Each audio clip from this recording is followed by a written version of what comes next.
encontrar, né? Chegar lá na segunda-feira. Depois vocês tiveram as duas excelentes aulas do Leonardo.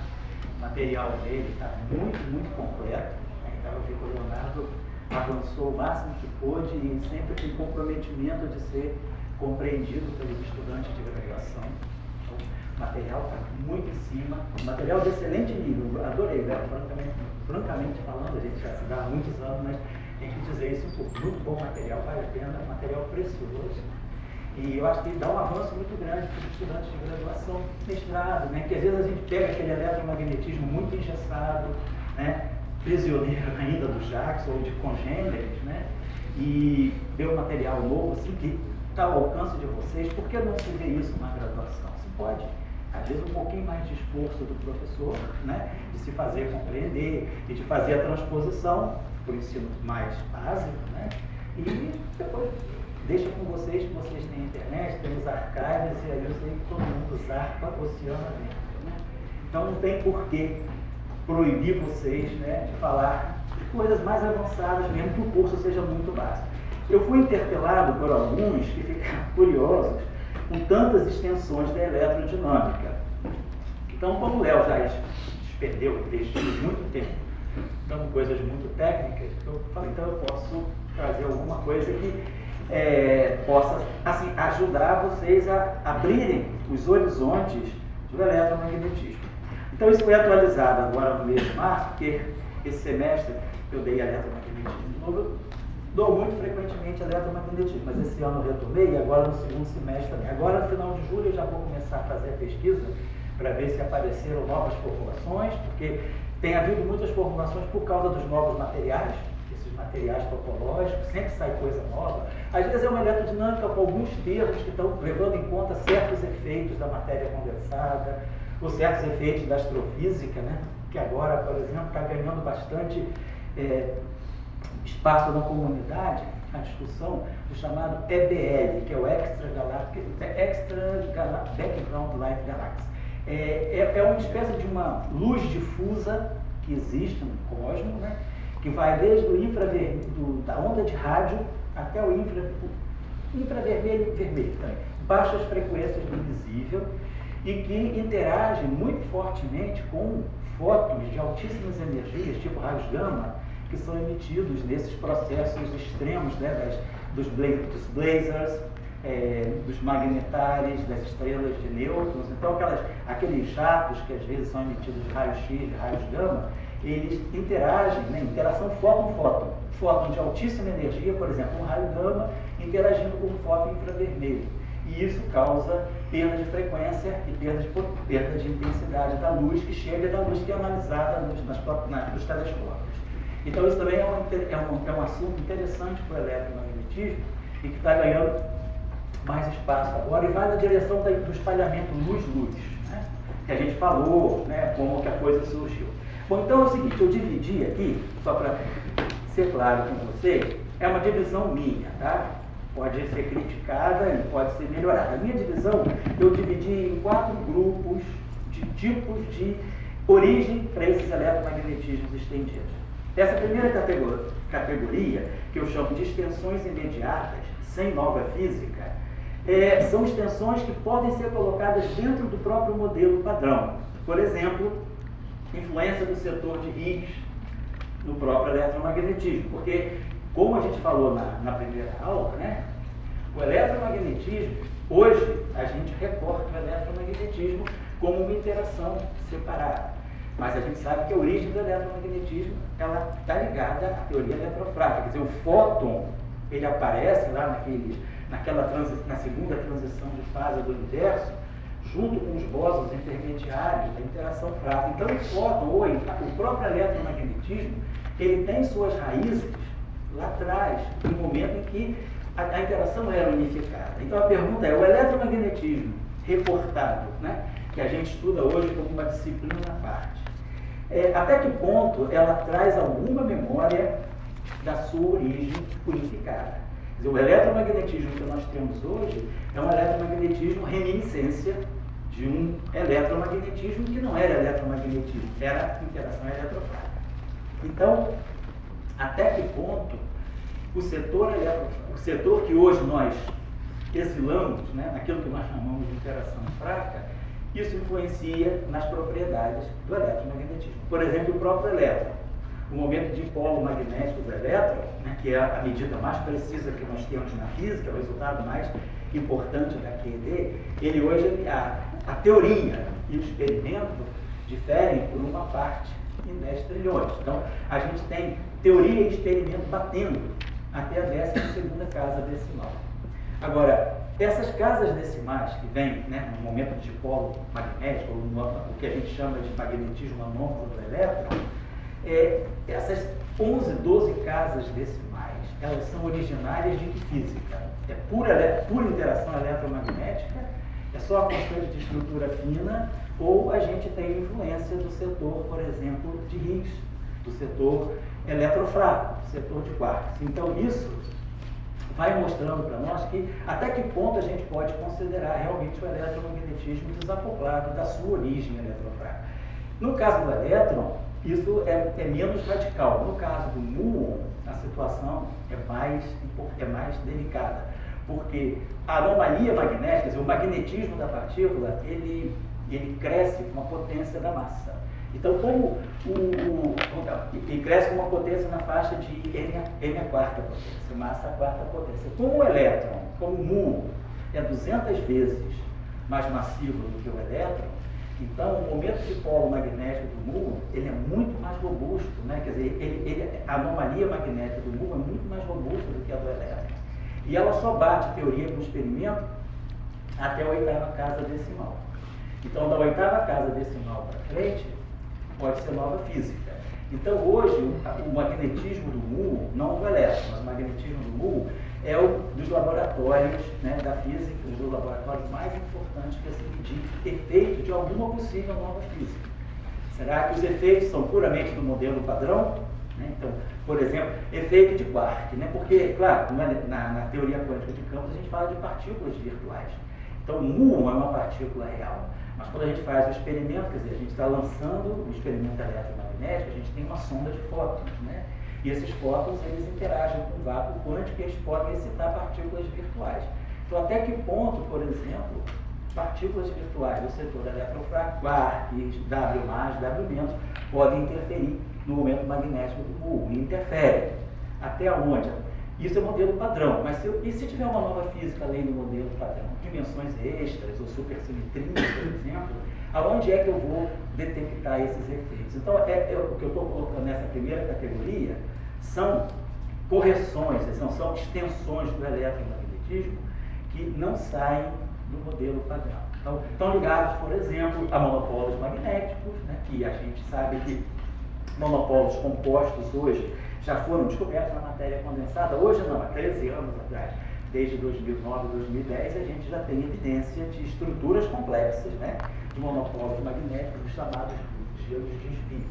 Não é só, não é o monopolo magnético de Dirac, aquele monopolo que Dirac colocou no trabalho de 1931, e nem é o monopolo da grande unificação, que são monopolos extremamente massivos, que são buscados em experimentos com raios cósmicos, no LHC, mas é um tipo de monopolo que vamos dizer assim, um complexo de spins, né, de sistemas de spins, que aparecem, né, nesses materiais chamados gelos de spin. Então, que tipo de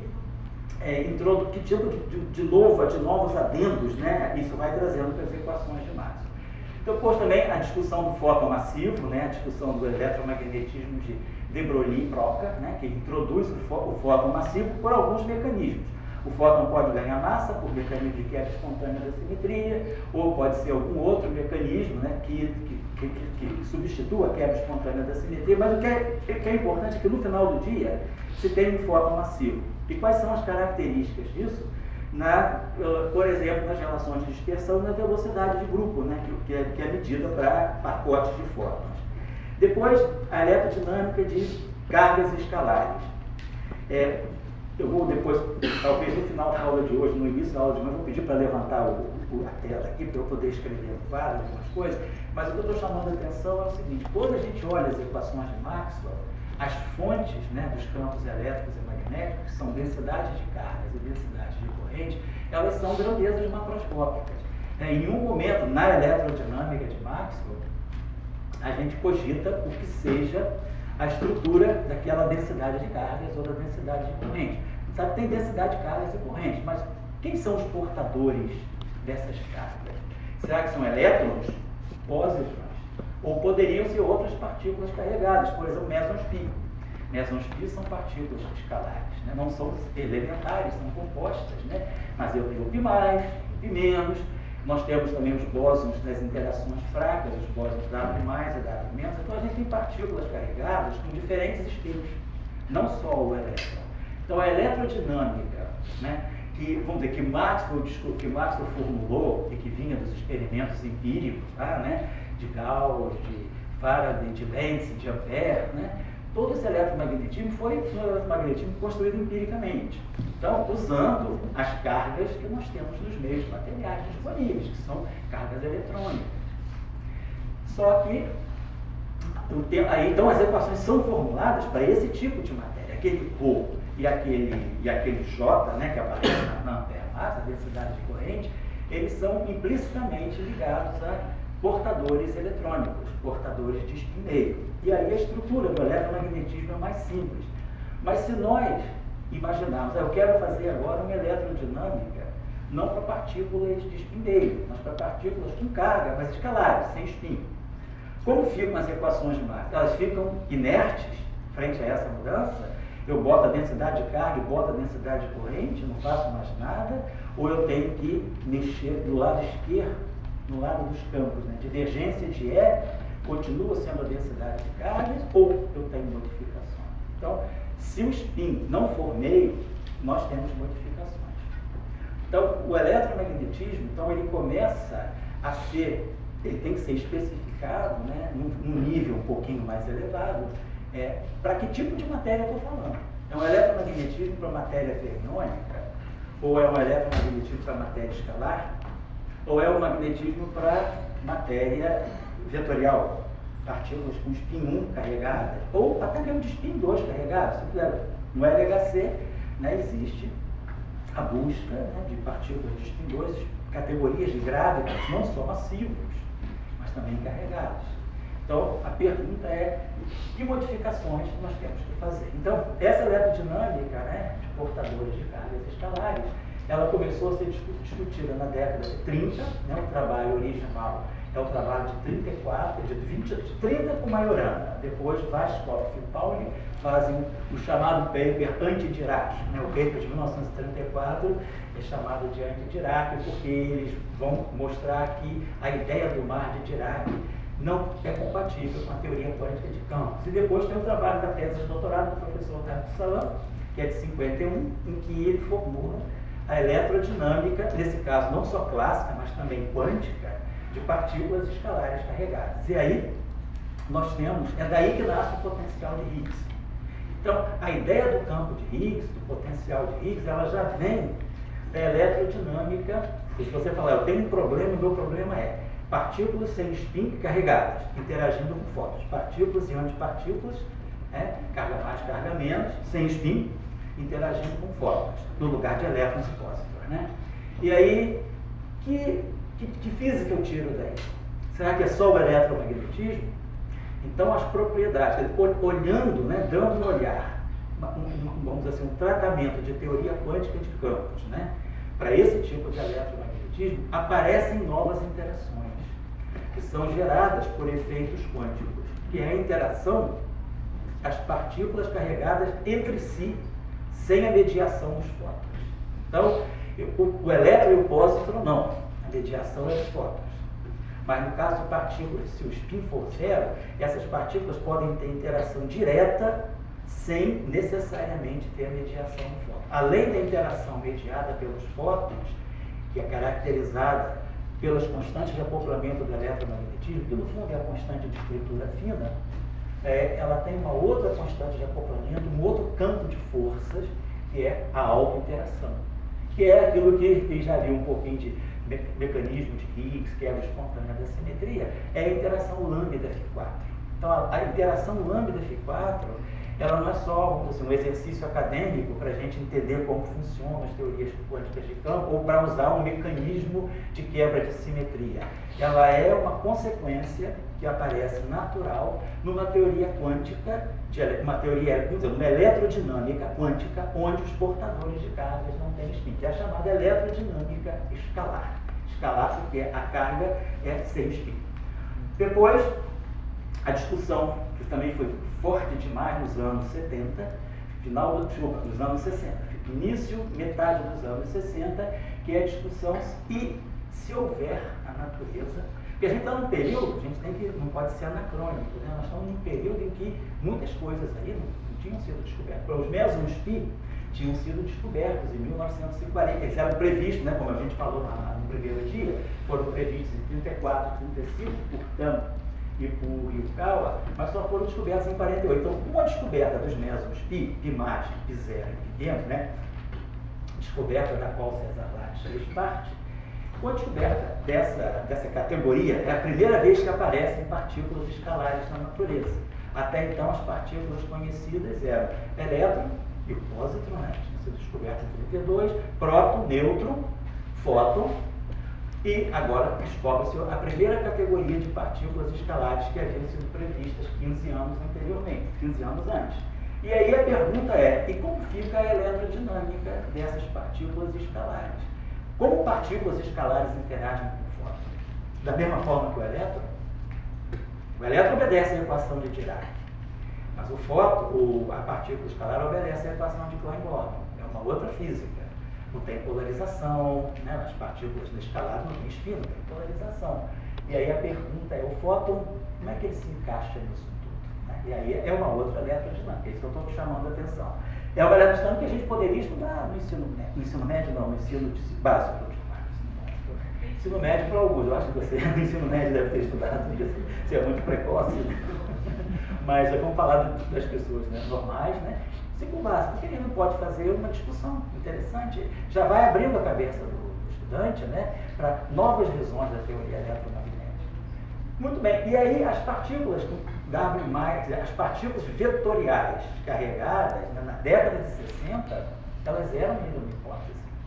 Não havia ainda uma evidência. E nem havia assim, a predição de bósons, quer dizer, o que havia era bósons vetoriais carregados, eram partículas hadrônicas. Isso aqui, vamos dizer, a física de Hadrons, né, a física de partículas supernucleares, já apontava para a existência de partículas compostas, né, alguns mesons, ressonâncias mesônicas de spin 1 com carga, capa-mais, né, os caos carregados, mas não era isso que estava em jogo. A gente está perguntando, será que existe alguma partícula elementar, né, que tenha interação eletromagnética e que não tenha interação forte? E se tem, como fica essa eletrodinâmica? Então essa era uma questão que foi muito debatida nos primeiros anos da década de 60. E só foi resolvida com o modelo padrão a partir de 67, 68. É preciso aí invocar novos mecanismos, como quebra espontânea de simetria, para resolver o problema segundo, né, vamos dizer assim, a física da época. Depois, como fica uma eletrodinâmica de portadores de carga de spin 2? Essa é uma questão também que não é trivial. Essa questão teve pico de atividade nisso aí em torno de 2008 a 2012, tinha muita busca, sobretudo na Universidade de Nova York, né, no IUT, um grupo que trabalhou muito intensamente sobre isso, mostrando algumas inconsistências de uma teoria eletromagnética para a partícula de spin 2. É como se eu dissesse o seguinte, teoricamente, é proibido que haja partículas de spin 2 carregadas na natureza, partículas elementares, né? Como partículas compostas, tipo um gráviton carregado. Então, é um problema do gráviton carregado não poder ser massivo ou é um problema da teoria? Então, se mostrou que tem que se modificar drasticamente as interações eletromagnéticas dessas partículas de spin 2 carregadas com fóton. Então, isso é uma outra eletrodinâmica interessante. Uma série de acoplamentos não mínimos, onde a gravitação já começa também a ter uma certa influência. Então, eu só estou querendo mostrar para vocês, né, que o eletromagnetismo não é, vamos dizer, como um quadro, como a Mona Lisa, que a gente vai lá para observar aquela beleza e vai ficar fazendo problemas mais complicados. É um quadro que está em movimento constante, né? O quadro ainda está sendo pintado, né? Então, Maxwell, que seria, vamos dizer assim, Leonardo da Vinci, né, apenas deu as primeiras tinturas. E a física continua. Então, à medida que eu vou descobrindo novas físicas, novos fenômenos, eu vou incorporando isso no eletromagnetismo. Então, o eletromagnetismo é uma teoria muito dinâmica nesse sentido. Ela não é só... O Jackson é só para espantar. Dizer chato, né? Fazer aqueles problemas do Jackson. Chato, sim, eu entendo. E não é uma coisa atual. Tá? Aquilo ali a gente pode consultar, mas eu tenho um pouquinho de trauma do Jackson, eu falo muito isso, porque o Jackson foi um livro muito perverso, usado de forma perversa. Na época, na década de 70, assim, quando eu fazia meu mestrado, a gente tinha muitas pessoas que eram desligadas do programa de pós-graduação por não passarem no curso do Jackson. E aí tinha aqueles problemas seguintes, você tinha a prova na PUC de 9 da manhã e 5 da tarde, para resolver aqueles problemas horrorosos, que a gente não acabava, claro, né? Levar para casa. Era desse nível. A gente saía da prova, parecia que tinha feito uma maratona. A gente saía com dor muscular, de tanto nervoso, né? E sabendo que a tua vida estava em jogo. Você perdia a bolsa se não passasse. E aí eu perdi muitos colegas interessantes por causa disso. Pessoas que vieram de outras universidades tiveram que voltar, porque o Jackson era aquela... Se você passar no Jackson, você tem condição de pensar em serviço. Se não passar no Jackson, não tem. Então, isso era uma coisa que deixou a minha geração ficou um pouco traumatizada com isso. E aí, quando eu fui trabalhar em Trieste, eu fui estudar lá, fazer o doutorado, que ninguém conhecia o Jackson. Dirac fez tudo que fez sem conhecer o Jackson. Dirac é muito anterior ao Jackson, Salam também. Então, eu achava que o Jackson era aquele divisor de águas, eu descobri que o Jackson simplesmente era uma falta de criatividade, né, das pessoas. É mais fácil ter aquele livro, aprovar e reprovar, do que buscar coisas novas. Eu estou chamando a atenção de vocês para isso, tá? Não é para criar um movimento na internet e cancelar o Jackson. Simplesmente colocar o Jackson no seu devido lugar. O Jackson é um livro de 62, com algumas reedições, incorporando uma coisinha aqui, outra coisinha ali, mas você forma um bom físico sem passar pelo Jackson. Eu já ouvi frases desse tipo: físico só é físico se passar pelo Jackson. E aí a gente diz, Dirac é físico sem passar pelo Jackson. Salam foi físico sem passar pelo Jackson. Einberg, esse pessoal todo não estudou o Jackson. Talvez por isso que eles tenham sido tão criativos. Depois que a gente começou a estudar o Jackson, a gente ficou mais engessado. Depois, eletrodinâmica de Podolsky-Lewicki. É um tipo de eletrodinâmica onde as equações de Maxwell, agora elas não passam, elas não têm só divergências e rotacionais. Elas têm Laplaciano também.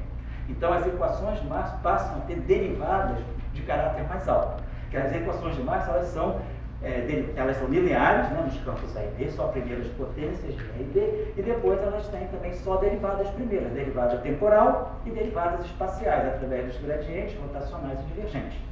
Nessa eletrodinâmica aparecem aquilo que nós chamamos de derivadas superiores. Você chegou a falar alguma coisa sobre isso, Léo? Comentou.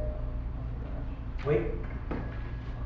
Quando você falou da loop quantum gravity, tá certo. Então, o Léo, por exemplo, ontem mostrou que a loop quantum gravity, né, que é um dos desenvolvimentos mais atuais, né, que rivaliza com as teorias de cordas, ela induz, hoje tem todo um estudo de como os efeitos quânticos da gravitação, via loop quantum gravity, influenciam as equações de Maxwell. E elas introduzem termos com Laplaciano. Não é isso aqui é anterior, isso aqui é de início da década de 50. É uma eletrodinâmica com derivadas mais altas. Por que derivadas mais altas? Porque se você coloca derivadas mais altas, você está colocando potências da frequência, né? Uma derivada temporal é proporcional a uma frequência, né? No espaço de Fourier, derivada temporal é iômega. Mas derivada temporal ao quadrado, segunda, é ômega 2. Então, no limite de altíssimas frequências, ômega 2 é maior do que ômega, muito maior do que ômega. Então, esses termos passam a ser dominantes. Então, você tem uma eletrodinâmica onde você pode controlar, separar as altíssimas frequências das frequências mais baixas pelos termos que têm derivadas mais altas. Então, aparecem termos tipo Laplaciano do divergente de L, além do termo de Maxwell, que é o divergente de L na equação de Gauss.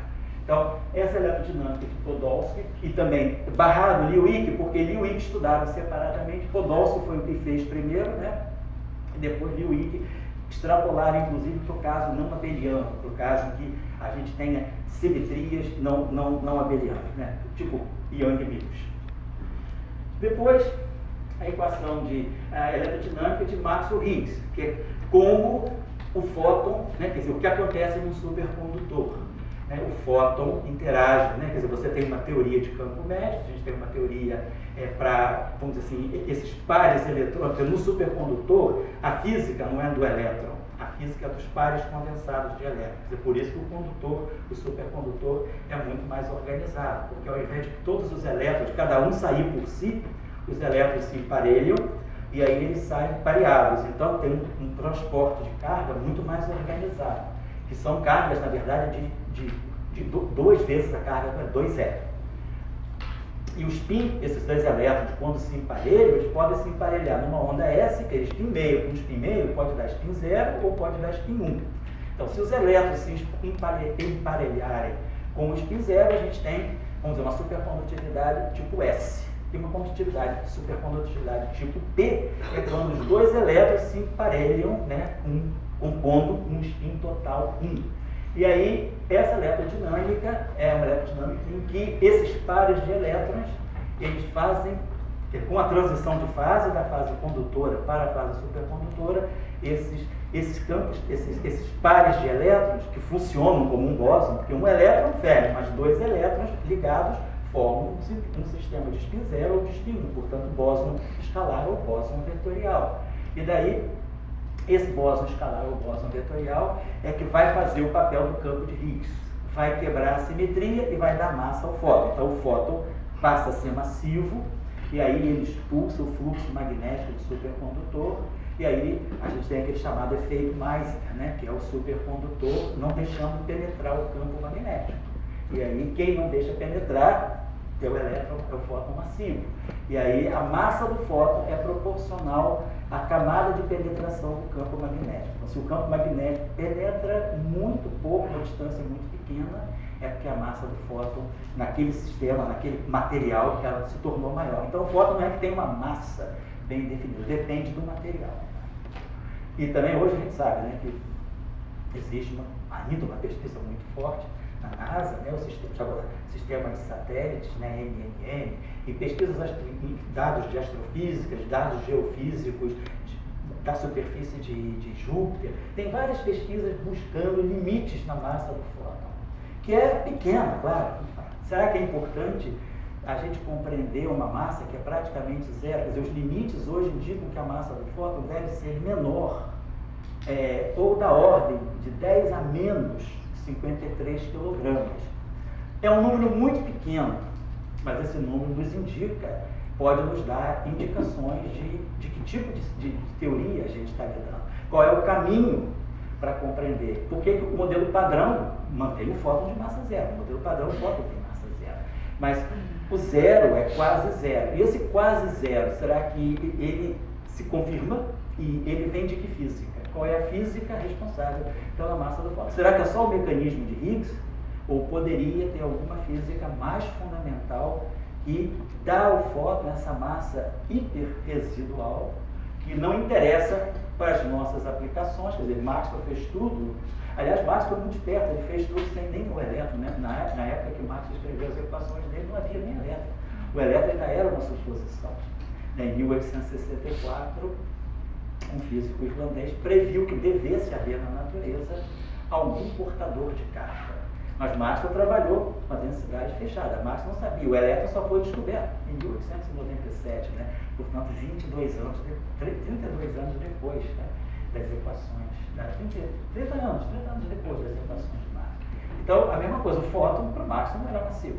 Quem levanta essa possibilidade de fóton massiva é De Broglie e Proca. De Broglie primeiro, na década de 20, e Proca no meado da década de 30. Por que era importante saber se o fóton é massivo? Porque, na época, estava se compreendendo a eletrodinâmica. A pergunta era, uma partícula, o fóton tem carga zero e tem massa zero.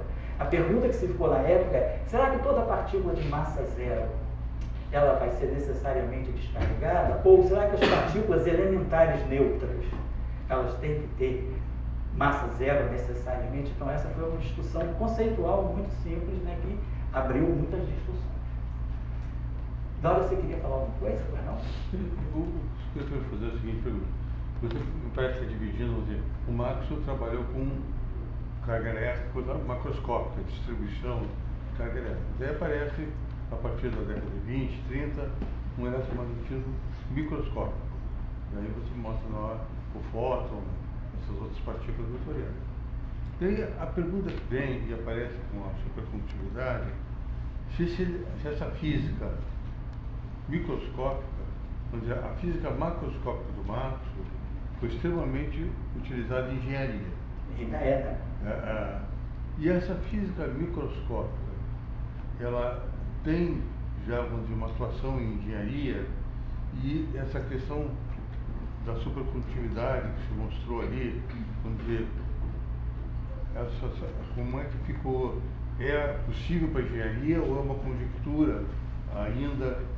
E daí vem uma outra questão, assim, para responder. Eu sempre, quando vejo uma pessoa falar que o fóton não tem massa zero, eu me lembro... Não tem ou tem? Que o fóton não tem massa zero. Não tem massa, tem fóton massivo. Um fóton massivo. Me lembro um alemão, um nazista, que ele dizia que sempre tinha vontade de ter um revólver na mão quando um comunista falava. Porque a física gosta de abusar. E fóton sem massa e fóton com massa são duas coisas extremamente diferentes. Daí vem a pergunta, na supercondutividade, essas coisas, tem a indicação que tem fóton com massa. Daí vem a pergunta, será que é um outro fóton? Ou aquela equação daquele primeiro fóton, ela pode receber, por algum motivo, uma equação efetiva, certo, onde apareçam contribuições de massa, coisas desse tipo. Então, acho que a gente tem que pensar o seguinte. Eu não sou do Jackson. Como? Eu não sou a favor do Jackson, mas essa coisa do eletromagnetismo, a gente tem que ser bastante restrito. Sei, não sei. Senão voa muito. Não, a gente tem que ser canônico dentro de até um certo ponto a gente tem que ser canônico. Depois tem que tentar buscar novidades. Bom, diria o seguinte, eu acho que a espintrônica, todo o desenvolvimento da espintrônica é a maior prova de que esses efeitos microscópicos são trabalhados, né, em tecnologia, na engenharia. Então a espintrônica o próprio, vamos dizer, quando Maxwell descobre, prevê a existência da antimatéria em 31, hoje a gente tem antimatéria sendo usada em diferentes aplicações, até na medicina, sobretudo, né? E também em experimentos, assim, com antimatéria para você, resistência de materiais, tem aplicação na engenharia. Mas da maneira que você está falando, eu acho que o conceito fundamental que apareceu foi em 1925, o conceito de spin.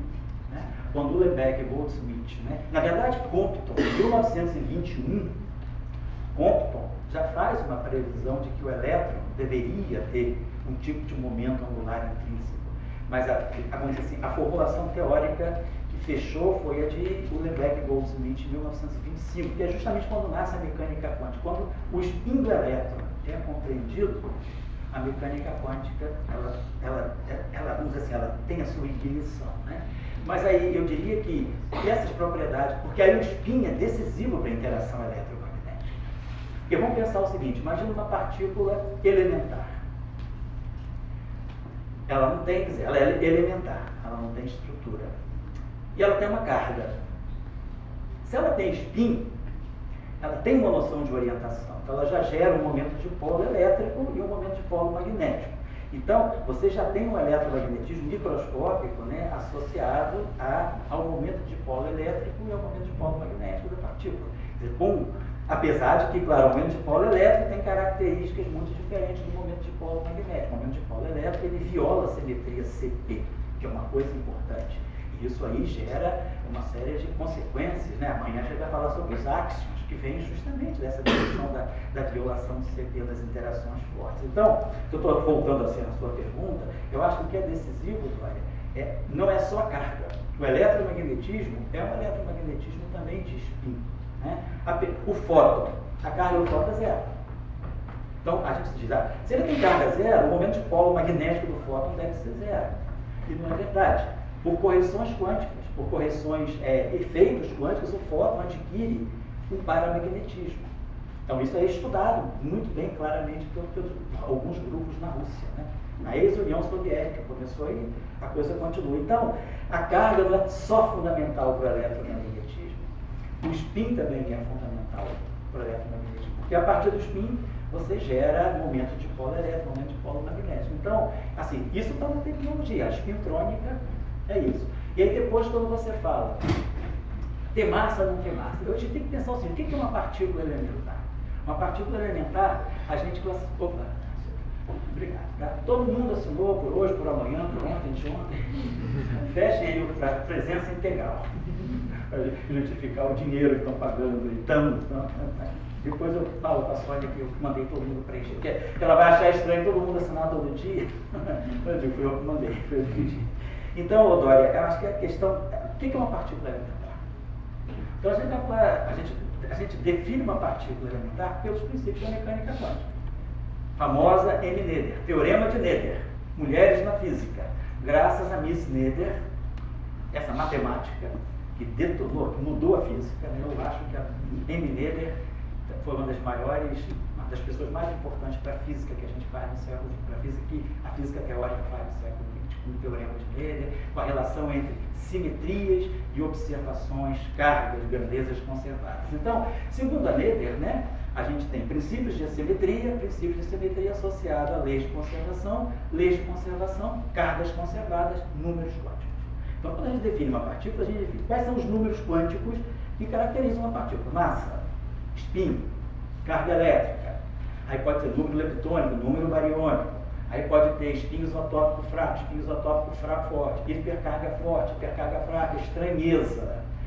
Aí depois, se a gente entra no mundo nuclear, cor, sabor. Então a gente tem, assim, uma partícula, ela é vamos dizer assim, um objeto, é um vagão de números quânticos, eu digo, isso é um elétron. Mas quando a gente define a partícula, a gente define, vamos dizer, quero olhar a partícula livre. Então a partícula livre, ela não tem interação. É a partícula livre. Então ela tem a sua massa e o seu spin. Isso são as equações de campo livre, elas me definem a massa e o spin. Agora, quando a partícula começa a interagir com o fóton, se ela interage com o fóton, eu vejo a carga elétrica. Se ela interage com o gluon, aí eu vejo, tem carga de cor. Se ela interage com W+, W-, ela tem cargas fracas. Ou seja, se ela tem hipercarga forte, ela vai estar interagindo também com o certo setor dos gluons. Então, a gente vai associando os números quânticos às interações das partículas. Então, a partícula também, ela vai adquirindo novas facetas de acordo com as interações. Então, no supercondutor, você diz, aquele objeto de spin 1 que adquire massa, que faz a mediação dos pares condensados, que vai fazer a expulsão, que é o efeito, quer dizer, a expulsão do campo magnético, que é o efeito Meissner, será que essa partícula de spin 1 que ganhou massa é o fóton ou é outra partícula? É uma questão de, sei lá, só de denominação, é só de, vamos dizer assim, é só uma questão de taxonomia, dizer, dar um nome. Não, ela interage. E aí eu vou ver com que intensidade ela interage. É intensidade compatível com a constante de estrutura fina. Que aí a física traz as suas escalas para você dizer, não, isso é uma interação fraca ou isso é uma interação forte. Então o fóton, por exemplo, ele só tem interação eletromagnética, ele não tem interação forte, nem tem interação fraca. Ele saiu da interação fraca, mas ele não participa da interação direta com o C0, ele não participa da interação direta com o neutrino. Claro, ele tem interação gravitacional, porque a energia para gravitação é massa. Então o fóton tem interação eletromagnética e gravitacional. E aí você vai caracterizando que fóton é esse. Então o fóton no supercondutor é o fóton, é porque a gente está muito acostumado a dizer, o fóton tem massa zero, mas o fóton que tem massa zero é o fóton livre. Claro, o fóton da interação eletromagnética também, mas num supercondutor, onde há uma transição de fase, o fóton está num outro meio.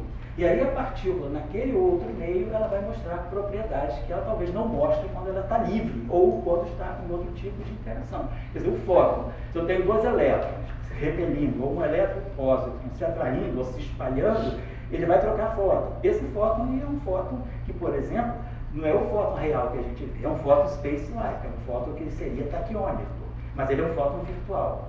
Então, é o fóton. Por quê? O que caracteriza o fóton? A interação. Então, é a interação eletromagnética. Então, não importa se o fóton esteja vestido de azul, vermelho ou verde, é o fóton, ele só mudou a roupa, de acordo com a interação, de acordo com a festa, né? Certo? Eu veria assim. Essa massa de longe. O Rafael. Aqui só lá. Professor, como a gente tem muitas discussões magnetistas, né? Fica meio confuso assim.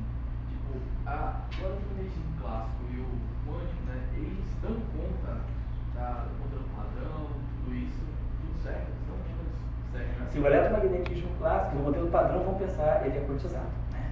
Mas o eletromagnetismo clássico é a base para você trazer para o eletromagnetismo quantizado, que é a eletrodinâmica quântica, que é parte do modelo padrão. Quer dizer, o modelo padrão é eletrodinâmica quântica, ou seja, teoria eletrofraca, eletrodinâmica quântica, teoria de interações fracas quânticas e a QCD, que é uma teoria quântica para cor, né? Então você tem 3 teorias quânticas aí. Então, esse eletromagnetismo, que está dentro do modelo padrão, a gente sabe, ele funciona com os testes até agora. Mas será que há alguma extensão que o modelo padrão não contempla? Certamente sim. Tem várias extensões que vêm de diferentes físicas, né? Vamos ver outras físicas aqui. Então, quer dizer, é isso que eu estou tentando colocar para vocês, né? Que a gente tem que compreender o eletromagnetismo de acordo com as novas físicas que vão surgindo e o quanto o eletromagnetismo é permeável a novas físicas. Por exemplo, pode ter alguma nova física que não entra no eletromagnetismo. Mas agora, a interação fraca entra, a interação gravitacional, eu acho que quem falou foi o Rafael, foi o Gustavo, né, também falou da interação. O Léo falou que botou os termos de derivadas superiores que vêm da gravitação quântica de Lucas, a teoria de cordas dá um eletromagnetismo tipo Bohr-Meinfeld. Então, vão aparecendo novas teorias de acordo, quer dizer, como o eletromagnetismo é visto dentro de certas novas físicas, ou então até mesmo empiricamente. Novos efeitos experimentais são observados que vão fazer com que a gente tenha que mexer nas equações de Marx. Então, as equações de Marx, tal qual elas são escritas, elas não contemplam monopolo magnético, elas não contemplam supercondutividade. Eu preciso colocar elementos extra para poder dar conta de certos fenômenos, certo? Tem um antes de você, tem um nosso colega ali. Como que as extensões afetam a unificação com a fraca? Afetam a unificação. Algumas das extensões, elas são, vamos dizer assim, oriundas da interação eletrofraca. Porque quando a gente fala do eletromagnetismo, nós estamos falando de um eletromagnetismo que já foi desacoplado da interação fraca. Quer dizer, houve a transição de fase, o fóton foi para um lado, o Z0 foi para o outro. E aí, esse eletromagnetismo, a pergunta é, esse eletromagnetismo, ele traz informação da interação fraca? Essa é uma pergunta, mas a tua pergunta eu acho que é mais funda ainda. Você fala, como eu vou jogar um eletromagnetismo modificado dentro das interações, dentro do modelo padrão? É que a gente pegou Maxwell e unificou com a força fraca. Se a gente separou elas depois e modificou uma, como é que você junta de novo? Como é que eu faço? Então, isso aí você pode trazer. Você pode, até o Leonardo já trabalhou nisso, a gente já trabalhou um pouco nisso, que é como eu vou trazer. Por exemplo, se você introduz efeitos eletromagnéticos não lineares, isso é uma coisa sensata, né? Isso aí não é uma viagem teórica, é uma coisa que acontece. Então, você tem efeitos que vêm da flutuação do vácuo quântico que modificam as equações de Maxwell. Agora, essas equações de Maxwell estão modificadas, mas se eu quiser voltar às origens do eletromagnetismo, essas modificações vão para lá? Sim, você simplesmente tem que introduzir correções não lineares ao setor abeliano do modelo padrão. Então, você consegue, não sempre, mas em muitos casos, fazer, quer dizer, acomodar essas modificações. Por exemplo, se você tem uma modificação gravitacional, como a gravitação quântica de laços ou quantas supercordas influenciam a interação eletromagnética. Eu tenho que trazer isso para o modelo padrão original e incorporar essas modificações já no modelo padrão. Não é, vamos dizer, não é uma idiosincrasia. Por quê? Porque o modelo padrão hoje, para nós, ele já não é mais uma física fundamental. A gente sabe que o modelo padrão, ele é uma física oriunda de uma física mais fundamental. Até por questões filosóficas. O modelo padrão tem 19 parâmetros. Eu acho que qualquer epistemólogo ou filósofo da ciência vai ver uma teoria com 19 parâmetros. Será que ela pode ter o status de uma teoria fundamental? O que a gente espera realmente de uma teoria fundamental? Que ela tenha um número mínimo de parâmetros e que esse número mínimo de parâmetros eu possa fitar com precisão um grande número de fenômenos. Quer dizer, o modelo padrão, tanto é que ele não é a teoria padrão, ele é modelo, ele não é teoria. O modelo é algo que tem um status muito inferior ao status de uma teoria. Então, você pode sim modificar o teu modelo padrão, porque ele é passível de modificação, porque ele é uma teoria efetiva. Então, o modelo padrão que nós ganhamos em 1974, que deu aí Se a gente for olhar a história do modelo padrão, eu já contei, a gente tem cerca de 23 prêmios Nobel na elaboração do modelo padrão, em teoria e experimento. Então, tem muita cabeça que pensou nisso, mas tudo isso foi para chegar no final e dizer, ó, isso é uma teoria efetiva.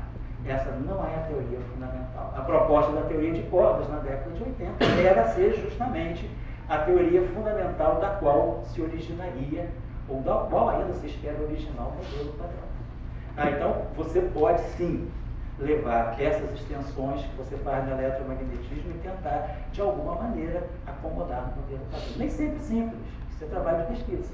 Tá? Pode ser que você pegue uma extensão e como é que eu vou colocar isso no modelo padrão? Você vai ter que pensar um pouco, né? Onde é que você vai, né? Em que parafuso você vai rodar, que brecha você vai abrir para colocar essa física lá. É uma questão de pesquisa. Tá? No Léo a gente viu, né, Léo? Foi a Bornfeld, né? Eu acho que o próprio John Ellis, o pessoal lá colocou Bornfeld no setor aderindo, a gente colocou logarítmico, né? Então você pode trazer eletrodinâmicas não lineares para o modelo padrão, e isso aí gera consequências que o CERN está buscando. O CERN está buscando o quê? Os vértices anômalos, interação direta do fóton com o Z0. O fóton é neutro, o Z0 é neutro. A pergunta é, duas partículas neutras, como é que elas vão interagir? No modelo padrão, o Z0 não interage diretamente com o fóton. Né? Para ele interagir com o fóton, né, eu tenho que ter W mais e W menos 2. Eu tenho que ter alguma carga junto. Mas se eu tiver vamos imaginar que você tenha dois bósons Z0 interagindo com dois fótons. Isso o modelo padrão não dá. Mas se você modifica extensões do eletromagnetismo e traz isso para o modelo padrão, isso vai acontecer. E uma das buscas do CMS e do Atlas, o Léo está envolvido até nisso atualmente, né, Léo? É busca de vértices anômalos, acoplamentos anômalos. Anômalos no que sentido? No sentido de que eles não estão no modelo padrão, porque se a gente pensar também, nem tudo no modelo padrão já foi medido pelo LHC, o próprio Higgs. O Higgs, a gente já conheceu a massa do Higgs, sabe que o Higgs é uma partícula escalar, spin zero e é escalar, tem massa.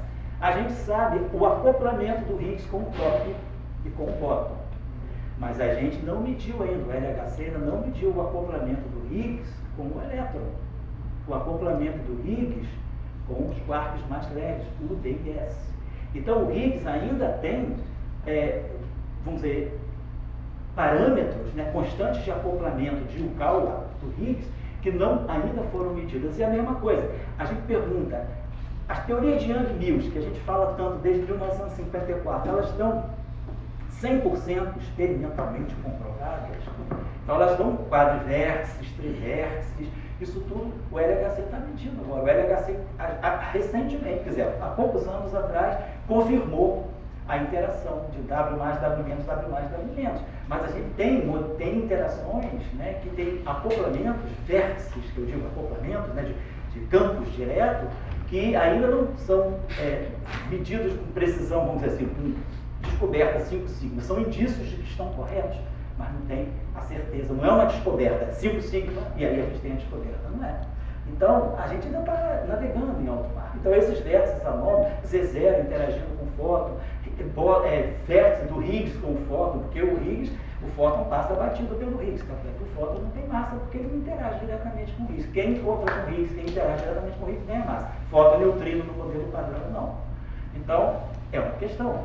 Então, eu não tenho esses vértices bem definidos.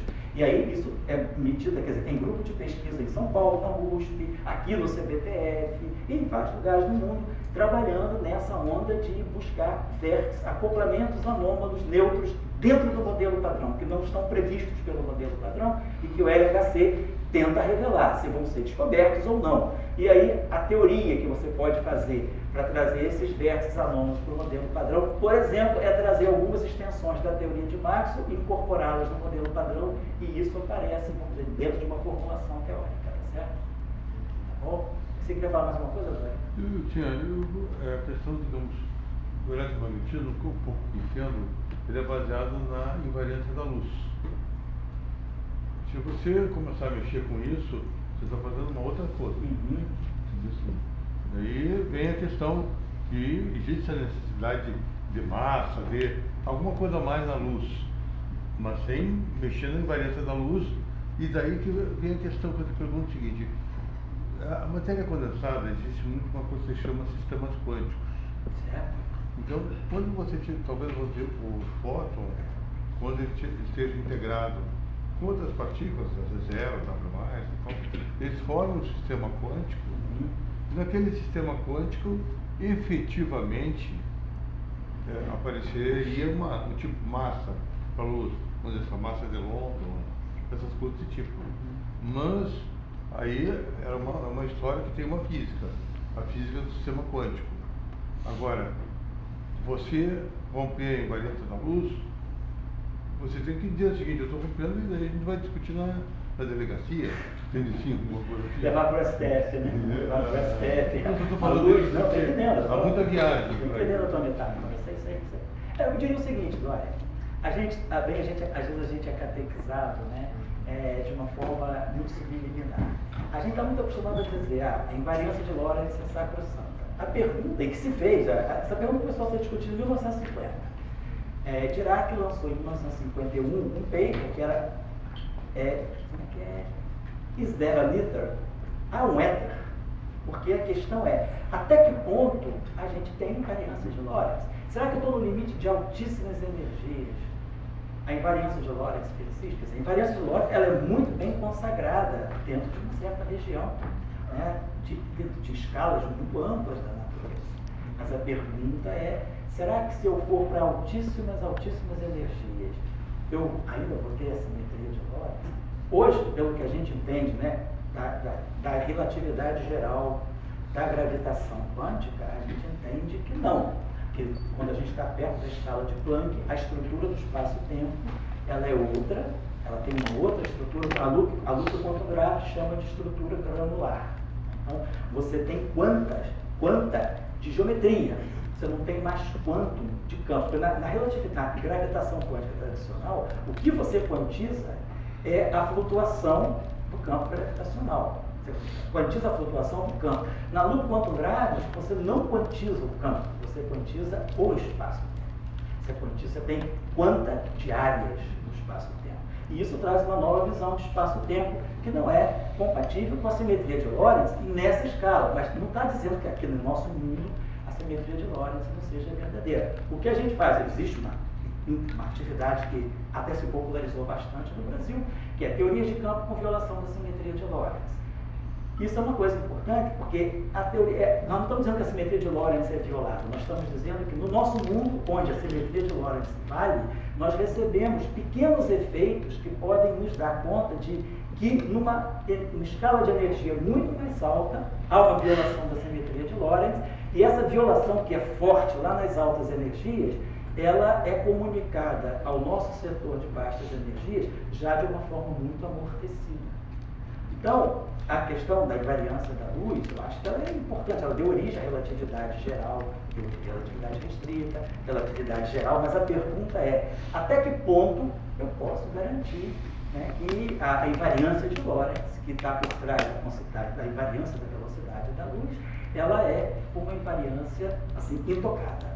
Então a gente tem que pensar que a física é toda feita de escalas, né? Quer dizer, a gente está sempre tateando assim, entre cristais, até aqui eu posso ir com isso, aqui eu tenho que introduzir esse efeito. Então eu diria que não é uma, vamos dizer assim, uma idiosincrasia muito violenta você dizer, não, numa escala muito mais alta, onde a gente vai acessar a estrutura do espaço-tempo de uma forma muito mais íntima, né? Muito mais granular, você possa ter violação da simetria de Lorentz. Então é uma pergunta que vem sendo estudada. Na verdade, quem começou com isso foi Dirac em 51, com o paper dele sobre haveria um éter. E até na tese de mestrado do Bernard, ele faz uma recomposição assim, histórica, né? Você faz bem assim, a cronologia do estudo ao longo da década de 50, 60, 70, 80, 90, até agora, o que vem acontecendo com a simetria de Lorentz. E o João Paulo, não sei se o João Paulo está aí, mas o João Paulo, ele também a gente fez, acabou de botar na Revista Brasileira de Ensino de Física um artigo também nessa direção.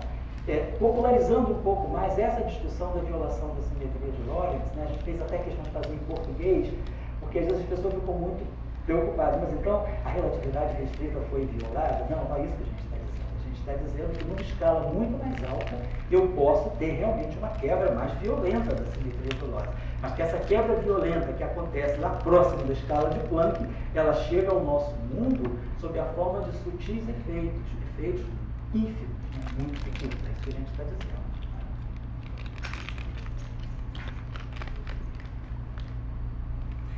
Bom, Calbi-Ramon, aí é uma outra forma de introduzir um outro tipo de fóton, associado a um outro tipo de campo. Eu vou descrever o fóton, mas através de um outro tipo de campo, que não é mais um campo vetorial, mas é um campo tensorial, e aí isso pode estar, quer dizer, isso aí é uma das propostas para se descrever alguns aspectos da energia escura e de matéria escura também.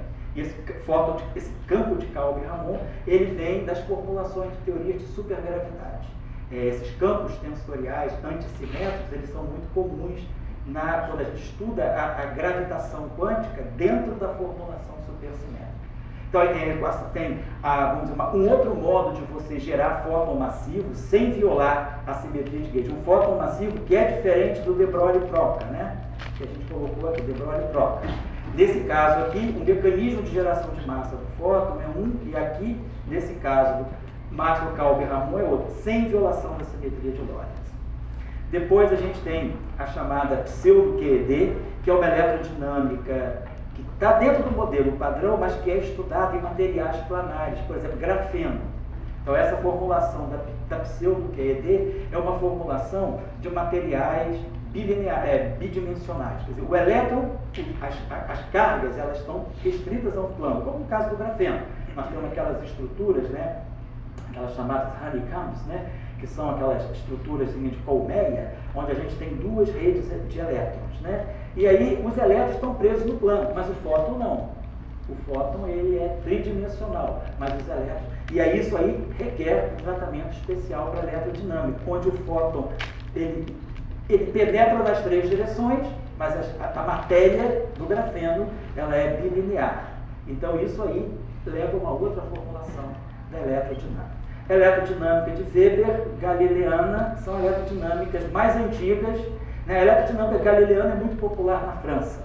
Os franceses, durante a década de 70 e 80, depois até teve um revivalzinho na década de 90, trabalharam bastante com uma eletrodinâmica que ela é semi-relativística.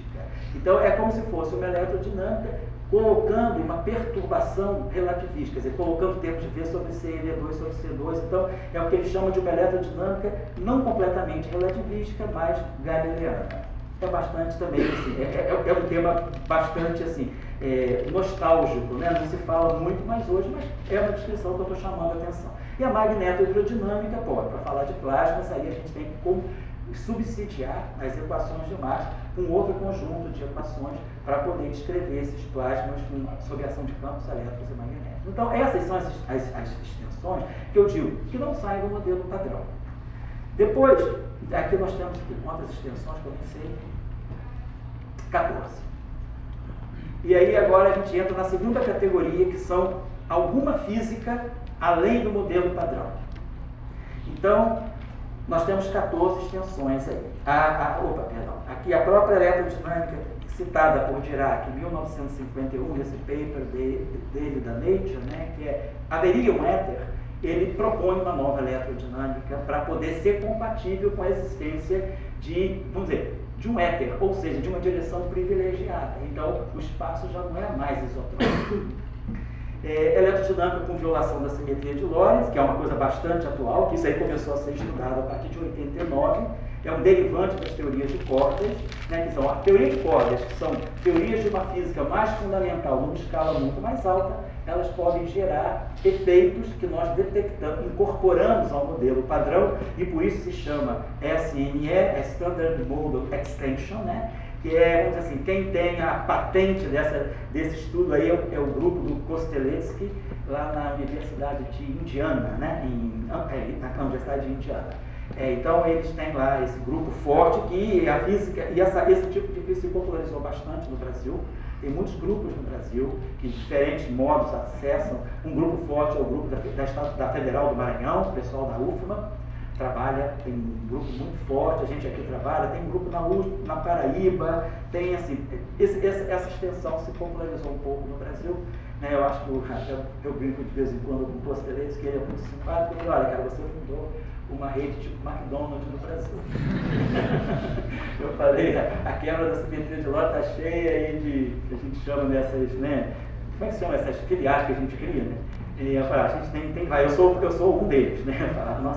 Nós temos a nossa representação, o nosso McDonald'szinho aqui no CBPF.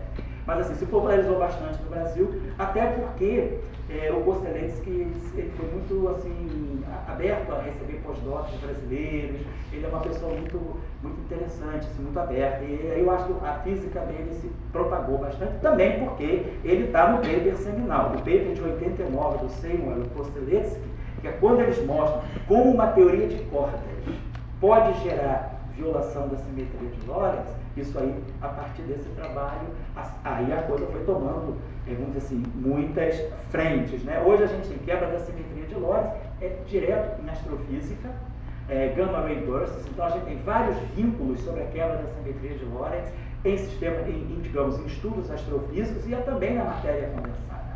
Agora já tem uma linha de investigação surgindo na matéria condensada, que é o Léo, eu e o Léo, Patrício, o Mário Júnior, que é envolvido numa revista. A gente está num paper submetido, discutindo com o referido no momento sobre a aplicação de quebra da simetria de Lorentz em materiais de Dirac, que são esses materiais topológicos, né, ligados à física, esses materiais, vamos assim, chamados de semimetais exóticos. Então, a gente não lançou isso, a gente está entrando nessa onda.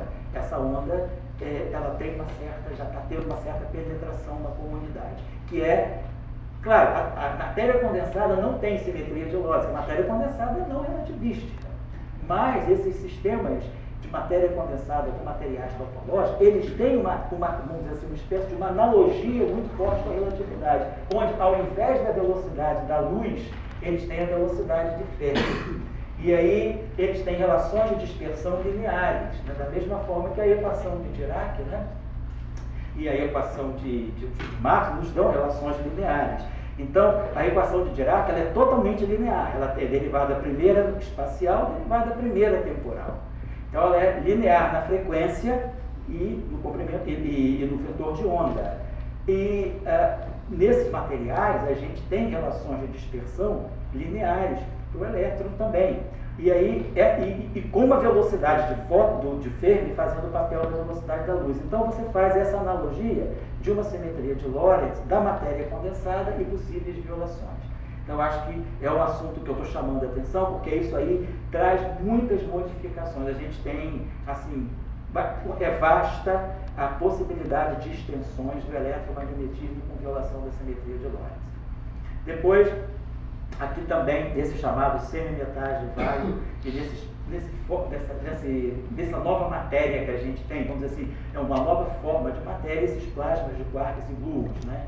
Esses plasmas de quarks e gluons, eles se formam no LHC, né? Na colaboração LHCb, onde a gente tem esses chamados íons, seriam colisões de íons de chumbo, que são muito pesados, né? E altamente relativísticos. Então, como são íons, né, carregados e muito relativísticos, eles geram correntes elétricas muito intensas, que dão campos magnéticos muito intensos. Então, a gente tem regiões que são dominadas por campos magnéticos quase estelares, 10 a 12 Tesla, 10 a 16 Tesla, são campos magnéticos completamente fora de propósito, né, para a vida normal aqui na Terra. E aí, nessa eletrodinâmica, sob a ação desses campos magnéticos fortes, né, nós temos essa chamada eletrodinâmica da matéria quiral. A matéria quiral é porque a altíssimas energias, né, a massa se torna desprezível. Então, o elétron ele se desprende em duas quiralidades. E aí a gente tem uma eletrodinâmica de partículas quirais, ou seja, de partículas que têm massa, se comportam como se tivessem massa zero, mas que são carregadas. E isso aí gera uma eletrodinâmica muito interessante também. A eletrodinâmica axiônica, que o Léo chamou a atenção ontem, ainda vou mostrar hoje aqui alguns detalhes a mais para vocês. Depois eu vou mudar de slide. Eu estou fazendo esse slide aqui porque eu recebi algumas perguntas assim, de pessoas curiosas para saber, mas quais são essas extensões? Então, estou enumerando aqui, vou ser um pouquinho mais breve, né? Depois, a eletrodinâmica. Então, em presença de áxion e dark fóton, que é uma coisa também que é física além do modelo padrão. Então, tanto o áxion, né, quanto o fóton escuro, eles são derivantes de alguma física além do modelo padrão. O áxion ele vem, na verdade, da violação do CP nas interações fortes, algo que se origina num aspecto físico muito claro, que é o baixíssimo momento de dipolo elétrico do nêutron. Imaginar que o nêutron, como nós sabemos hoje, ele tem um quark U e 2 quarks D. Então ele é nêutron. Quark U com carga 2/3 e cada quark D com carga menos 1/3. Então 2/3 menos 2/3 ele é neutro. Só que, por ser composto de cargas, né, opostas, né, tem 2/3 e menos 2/3, ele pode formar estruturas de dipolo, né, carga menos 2/3 e carga mais 2/3. E aí o momento de dipolo elétrico do nêutron é muito pequeno frente àquilo que o modelo padrão prevê. Então se modifica o modelo padrão introduzindo o chamado termo θ, né? Que é o chamado termo de CP forte. E aí esse termo de CP forte traz um parâmetro para poder justificar o baixo valor do momento de dipolo elétrico do nêutron. Mas esse parâmetro é muito pequeno, na faixa de 1 bilionésimo, 10 a menos 9.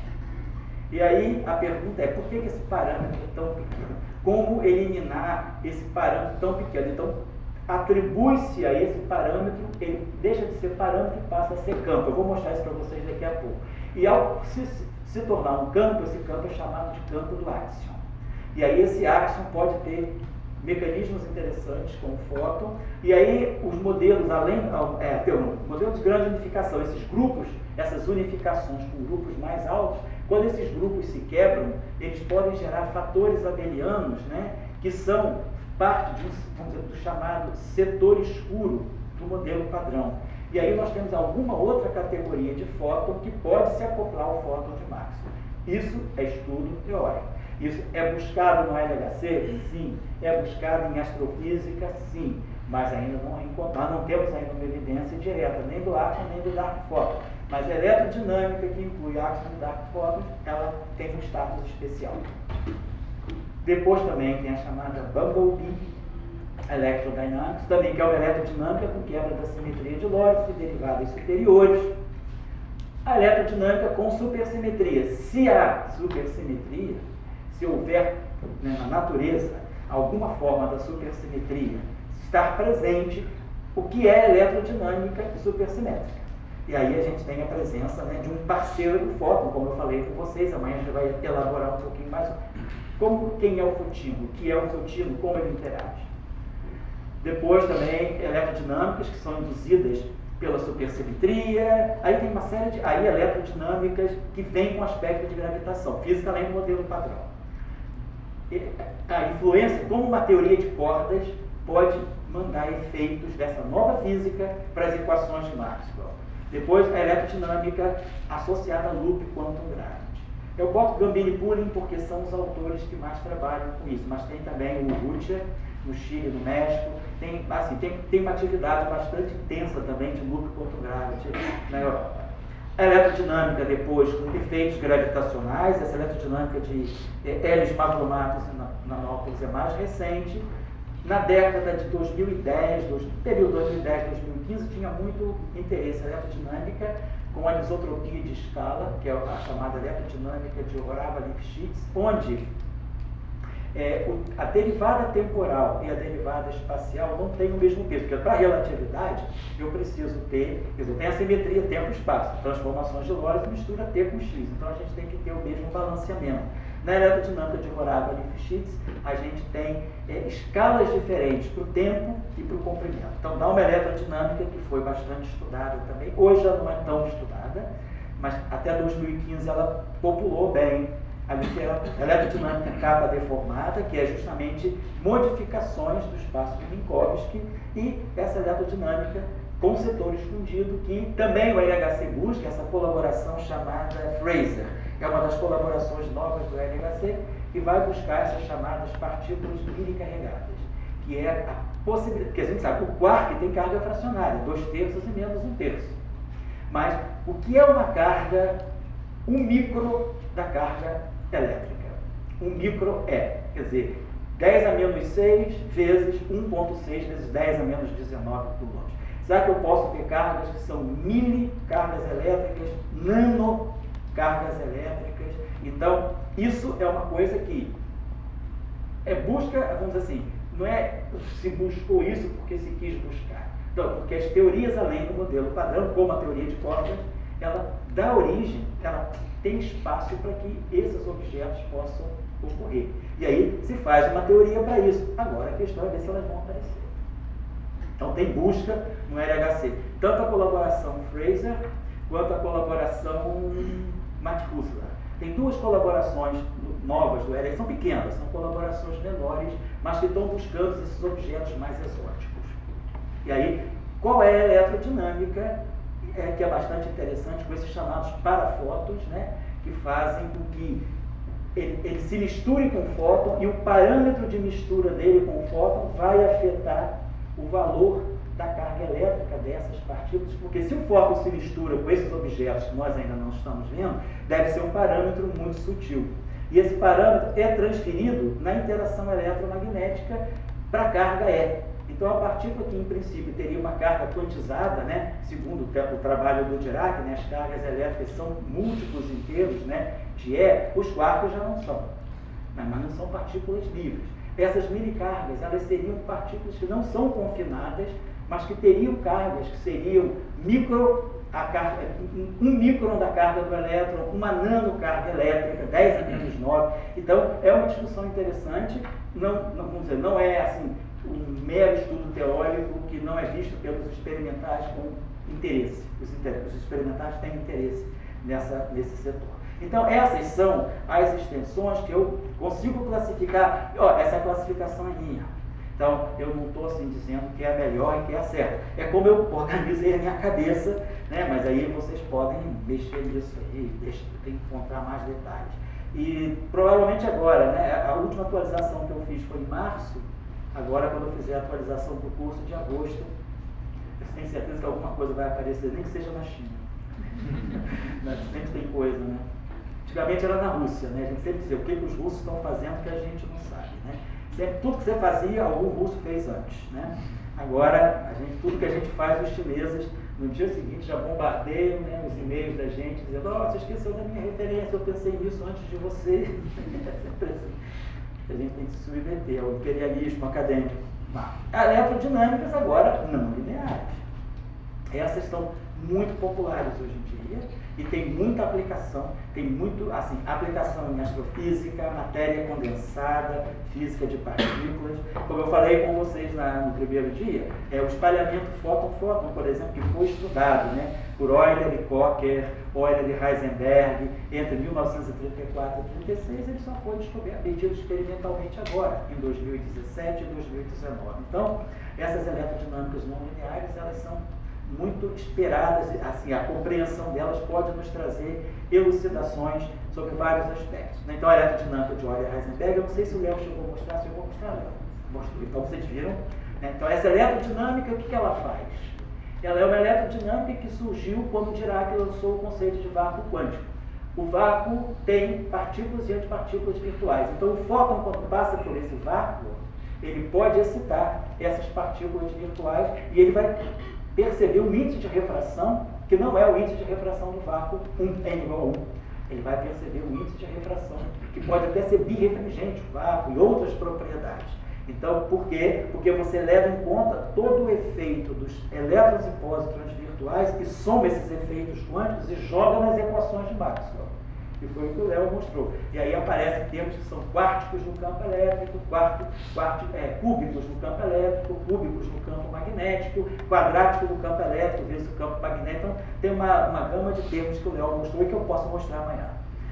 Eletrodinâmica de Born-Eifel, estudada na década de 30 por argumentações puramente de querer compreender a origem da massa do elétron, saber por que o elétron tem massa a partir de suas propriedades eletromagnéticas. Então, Born-Eifel elaboraram essa eletrodinâmica, e é interessante que essa eletrodinâmica ela é redescoberta pela teoria de cordas. Em 1997, um trabalho mostra como você extrai das teorias de cordas um eletromagnetismo que é o de Born-Infeld. Aí tem outras variações aqui que eu não vou ficar, estou só enumerando. Eletrodinâmica logarítmica, eletrodinâmica, a Mod-Max. Essa Mod-Max é bem recente, né, Léo? 2019, mais ou menos. O grupo de Padova lançou uma eletrodinâmica bem interessante, com simetria conforme. Agora tem a Med-Max também, que essa está ligada à energia escura e matéria escura. É uma eletrodinâmica não linear para atacar o problema da energia escura. Eletrodinâmica inversa, eletrodinâmica com dualidade, aí tem muitas categorias, aí também até, vamos dizer assim, tem até, vamos dizer, oportunismo, né? Faça a tua teoria não linear e tente publicar, né? Isso aí faz parte da sobrevivência, né? Sobretudo, né, das pessoas mais jovens que precisam gerar paper. É normal isso. Na minha época de doutorado, de pós-doc, era faça a tua teoria de grande unificação e sobreviva. Então tinha grupo de todas as matizes, SU18, SU32, SU7, SU8, e aí a gente sobrevivia inventando grupinhos, né, de unificação. Hoje a gente pode formular eletrodinâmicas. Agora, buscar tal aplicabilidade. Por exemplo, essa de Hoffman-Infeld é importante para estudar buracos negros carregados, né? Então tem essas eletrodinâmicas, Bronikov também, eletrodinâmica de Bardeen também. Então são eletrodinâmicas muito usadas no estudo de física de buracos negros, mas são eletrodinâmicas não lineares. E aí tem a eletrodinâmica que o Doria trabalha, né? Que é do nosso colega Renato Doria, que está aqui presente, que é uma eletrodinâmica que eu chamo de não linear em cenários de teoria de gauge da totalidade, que é uma teoria eletrodinâmica também completamente não linear e que vem sendo estudada, né, pelo Doria e colaboradores. Eletrodinâmica estocástica. Aqui eu estou colocando, eu botei aqui, eu vou deixar esse arquivo depois com a Sônia, né, quer dizer, para botar na página. Você botou já as aulas na página da escola? Não, porque parece que tem, você recebeu esse e-mail? Foi o Felipe Tovar, ele mandou um e-mail dando para a gente, para todo mundo, uma senha, quer dizer, o login e a senha. A gente, com aquele login e a senha na escola, a gente acessa a nossa página e a gente pode colocar. Vocês também têm isso? Vocês podem acessar as páginas dos cursos e retirar o material. Então o Léo vai colocar as aulas dele e eu vou colocar esses slides também para vocês, tá? Senão o Bernardo me ajuda, né? Bom, fala aí. Só uma dúvidazinha. Pois não, claro. Qual a extensão entre as equações de Maxwell para a simetria SU2? Como é que é? Qual a extensão elas entram? São tantos, né? Assim, se você colocar as equações de Maxwell com a simetria SU2, você vai ganhar o paper original de Young e Mills, que é o paper de 54, quando eles lançam. Mas aí eles lançam uma teoria SU, quer dizer, eles pegam, eles pegam Maxwell e transformam em Young e Mills com o grupo SU2. Só que eles aplicam interação forte, não é eletromagnetismo. Tudo indica que o eletromagnetismo ele é abeliano, porque as cargas elétricas se somam. Então a gente pode somar cargas elétricas, né? Numa teoria não abeliana, não. Por exemplo, se eu pegar uma teoria com espinho isotópico, uma carga meio com uma carga meio dá 0 ou 1, segue o sistema do espinho. Então, quer dizer, as cargas não abelianas, elas não têm a soma aritmética, mas as cargas elétricas, uma carga 2 com uma carga menos 2 dá um objeto neutro. Isso é indicação de que a carga elétrica é abeliana. Mas assim, amanhã, acho que eu posso trazer, tá nesses slides aqui, não, nos slides que eu passei segunda-feira, amanhã eu vou trazer a estrutura das equações de para você ver como é que a gente pode, saindo de Maxwell, naturalmente chegar às equações de Young e Mills. É o trabalho de 54 de Young e Mills e o trabalho do Shaw, que fez de uma outra maneira. Então aqui esse aqui eu estou colocando os experimentos atuais, os lasers extremos atuais, que estão fazendo todos esses experimentos com eletrodinâmicas não lineares. Então tem os experimentos, vocês podem ver. Esse aqui, o X-Fels, é um laser de elétrons livres da Alemanha, muito também, está sendo muito usado para medir efeitos não lineares, todos esses aqui. E o mais, hoje talvez o mais promissor seja esse de Xangai aqui, o SUF, que já vem medindo, né? Já vem medindo cada vez, quer dizer, chegando cada vez mais próximo da medição do efeito Bright-Wheeler, que é gama-gama indo em elétrofósforo. Depois a gente tem a categoria final, as extensões por dimensionalidade. Então, quando a gente muda a dimensão do espaço-tempo, a eletrodinâmica muda drasticamente, porque o campo magnético ele segue a dimensão.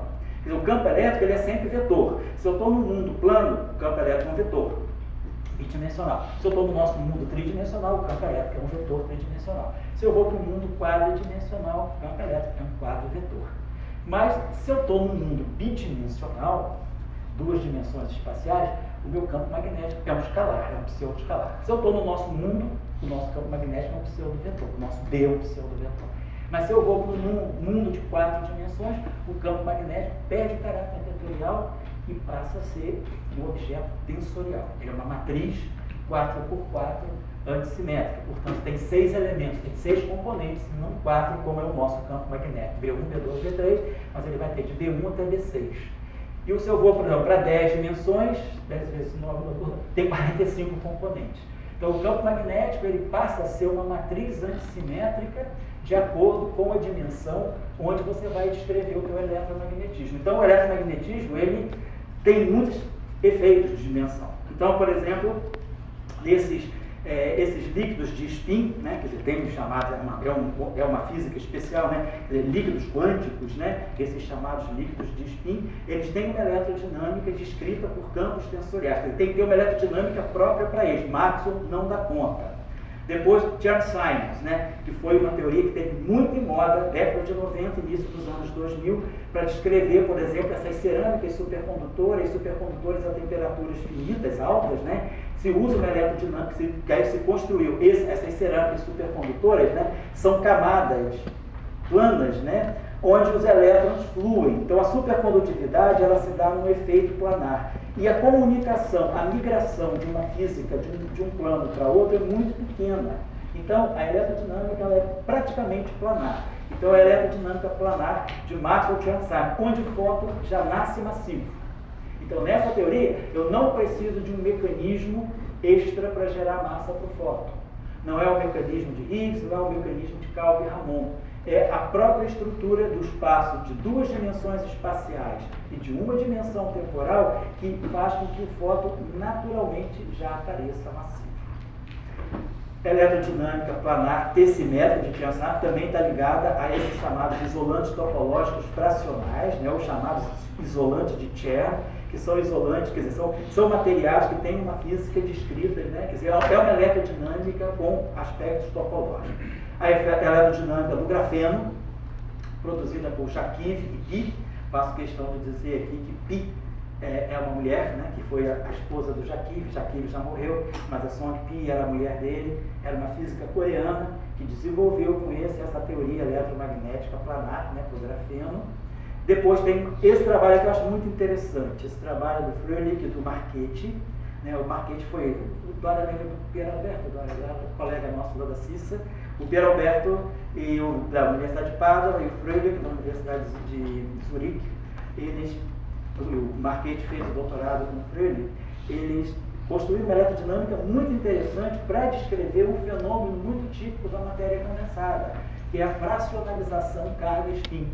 Então, um sistema de muitos elétrons, sob certas condições, um sistema planar de elétrons, ele pode apresentar uma propriedade muito interessante, que é, a partir dos elétrons, você vai gerar 2 tipos de excitações coletivas. Excitações sem carga, mas com spin, ou seja, partículas de spin meio descarregadas, e excitações neutras, carregadas, mas de spin zero. Então é como se a carga do elétron ela se dividisse, né? Não é que o elétron se fracionou, mas os elétrons eles formam excitações coletivas em que uma excitação coletiva tem carga, mas não tem spin, e a outra excitação coletiva tem spin, mas não tem carga. Então você tem a chamada fracionalização carga-spin. E aí, eu esqueci teu nome, cara. Anderson. Então, isso pode talvez ir melhor ainda na direção que você perguntou, porque é uma eletrodinâmica com simetria SO2, então ela tem exatamente a simetria do modelo padrão, da teoria eletrofrágil, SO2 cross 1. Então, é uma eletrodinâmica que dá conta desse fenômeno planar, que é a chamada fracionalização, ou separação spin-carga. Então, a partir de um sistema de elétrons, você gera 2 tipos de partículas. Aquilo que matéria condensada o pessoal chama de quase-partícula, né? São essas excitações coletivas. Uma excitação, quer dizer, um grupo de partículas se aglutina e forma uma uma espécie de uma partícula composta com spin zero e carga elétrica, e a outra o contrário, carga zero e spin meio. Então a partícula de carga zero, o spin meio é o chamado holon, e o spinon, perdão. E a partícula carregada de spin zero é chamada de holon. Então, essa eletrodinâmica do Fröhlich e do Marchetti é muito interessante. E eu acho que a eletrodinâmica, eu ando assim, já tive planos de trabalhar um pouco, mas nunca tive tempo, né? Assim, às vezes a gente começa a orientar, vai para uma direção, mas eu gostaria de me aprofundar nessa eletrodinâmica, porque ela é muito interessante. E ela não ficou assim muito popularizada, porque ambos são físicos matemáticos. Então, o trabalho tem uma impostação muito, vamos dizer assim, matematicosa, né? E aí espanta um pouco o pessoal da matéria condensada, sobretudo. Mas eu acho que vale a pena. É uma eletrodinâmica, e eu conheço os dois, são pessoas super, assim, rigorosas. Seu trabalho é muito bem feito e muito bem explicado. O Marchetti escreve super, super bem. Sempre foi assim, sempre uma pessoa que redigia muito bem. Então, o trabalho vale a pena ser, é um trabalho longo, assim, é um trabalho que precisa ser estudado, ele não é um trabalho para ser lido, é um trabalho para ser estudado, mas eu chamo a atenção, o que eu não pude fazer, se alguém puder fazer, é muito interessante, aprofundar um pouquinho. Eu também não sei, há algum tempo que eu não sigo a literatura deles, o quanto eles avançaram a partir desses trabalhos iniciais que eles tinham, ou aonde eles chegaram, se ainda estão trabalhando nisso, eu não sei, porque eu perdi um pouco, assim, o tempo de contato, né? Mas talvez, assim, para esse curso desse ano, talvez eu possa até insistir um pouco nisso, porque a eletrodinâmica sempre me deixou muito, assim, excitado, né? No sentido, assim, de interessado, estimulado, muito interessante. Depois, a eletrodinâmica de Kaluza-Klein, teorias de Kaluza-Klein, teorias que merecem espaços de dimensões mais altas, como ficam, e o que é interessante é que um grupo de israelenses que em laboratório produziu um material que é um supercondutor topológico, mas a física desse material, ela tem uma, vamos dizer assim, tem uma impostação 5-dimensional. O material, claro, é um material de laboratório, é tridimensional, mas os efeitos físicos são explicados a partir de uma eletrodinâmica em 5 dimensões. Que a eletrodinâmica é uma espécie de uma eletrodinâmica de Chern-Simons, que não é em 3 dimensões, mas é em 5 dimensões, um tempo e 4 espaços. Tá? Eletrodinâmicas em dimensões fractais, isso é uma coisa interessante, né? Porque os fractais estão presentes em várias áreas da física, na engenharia. Até essas eletrodinâmicas com dimensões fractais, elas são muito mais populares entre os engenheiros do que entre os físicos. Tem muitos artigos e muitos livros de eletrodinâmica em dimensões fractais, quer dizer, dimensões que não são inteiras, né? E aí você tem que definir toda uma nova matemática, o que é um operador de derivada fracionária, o que é a derivada meio, o que é a derivada 1/3 de uma função, integral fracional também, o que é uma integral, né? O que é uma integral 1/3 de uma. Então você define um cálculo diferencial e um cálculo integral para essas dimensões fractais e depois pode aplicar isso à mecânica quântica, a sistemas de eletromagnetismo também e tem até aplicações a teorias de campos clássicas, teorias quânticas de campo não. Isso é bem interessante. Nós temos um colega, eu tenho uma pessoa que aqui no Rio, eu acho que conhece isso muito bem, é um professor da Universidade Rural do Rio de Janeiro, mas no polo de Nova Iguaçu, José Weber Spiel. Ele, para mim, aqui no Rio, é a pessoa que mais conhece isso, ele está muito por dentro da literatura e tem trabalhos publicados nessa discussão, tanto da eletrodinâmica com dimensão fractal, quanto da eletrodinâmica com dimensão fracional. Essa dinâmica fracional, que é oriunda dessas dimensões fractais. É uma coisa bem interessante. E aí tem esse trabalho aqui desse Balankin, desse russo, que também faz uma teoria de campos, né, clássica, em meios, né, quer dizer, teoria clássica de campos, eletrodinâmica em meios contínuos, mas com a métrica fractal. Agora não é o cálculo que é fractal, mas é a métrica, que é uma métrica que descreve o espaço fractal. É como se fosse uma gravitação fractal, e aí você coloca o eletromagnetismo nessa gravitação fractal. Então eu vejo isso, né?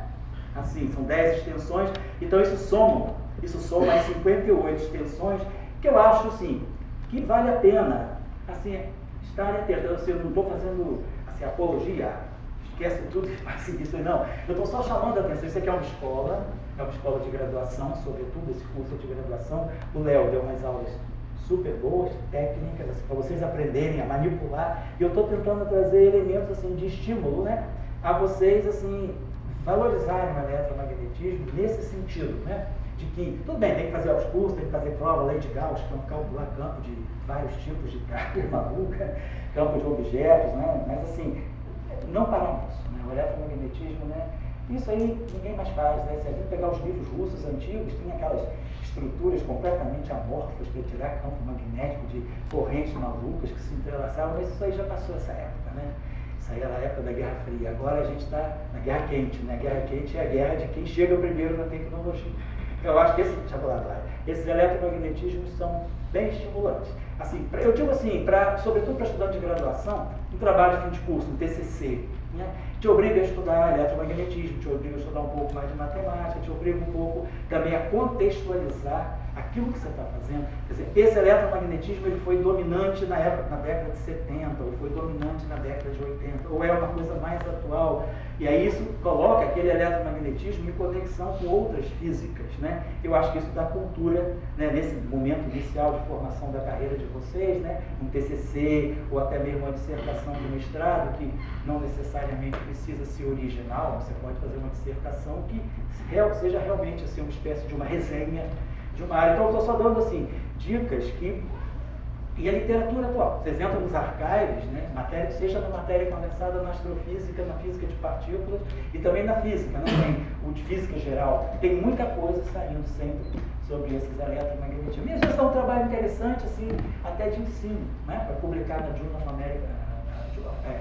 American Journal of Physics, na Revista Brasileira de Ensino de Física, né, para trazer um pouco, popularizar um pouco essa física de fronteira, né, e obriga a gente a trazer essa física de fronteira para o ensino mais básico, né? Quer dizer, é muito mais fácil você falar dessas coisas para um público, né, já bem especializado, mas como você vai trazer isso para um estudante que ainda está começando a estudar as equações de Maxwell, né, e você vai trazer essas coisas novas, assim, te obriga a pensar profundamente, porque é muito mais difícil ser simples, né, do que ser complicado, né?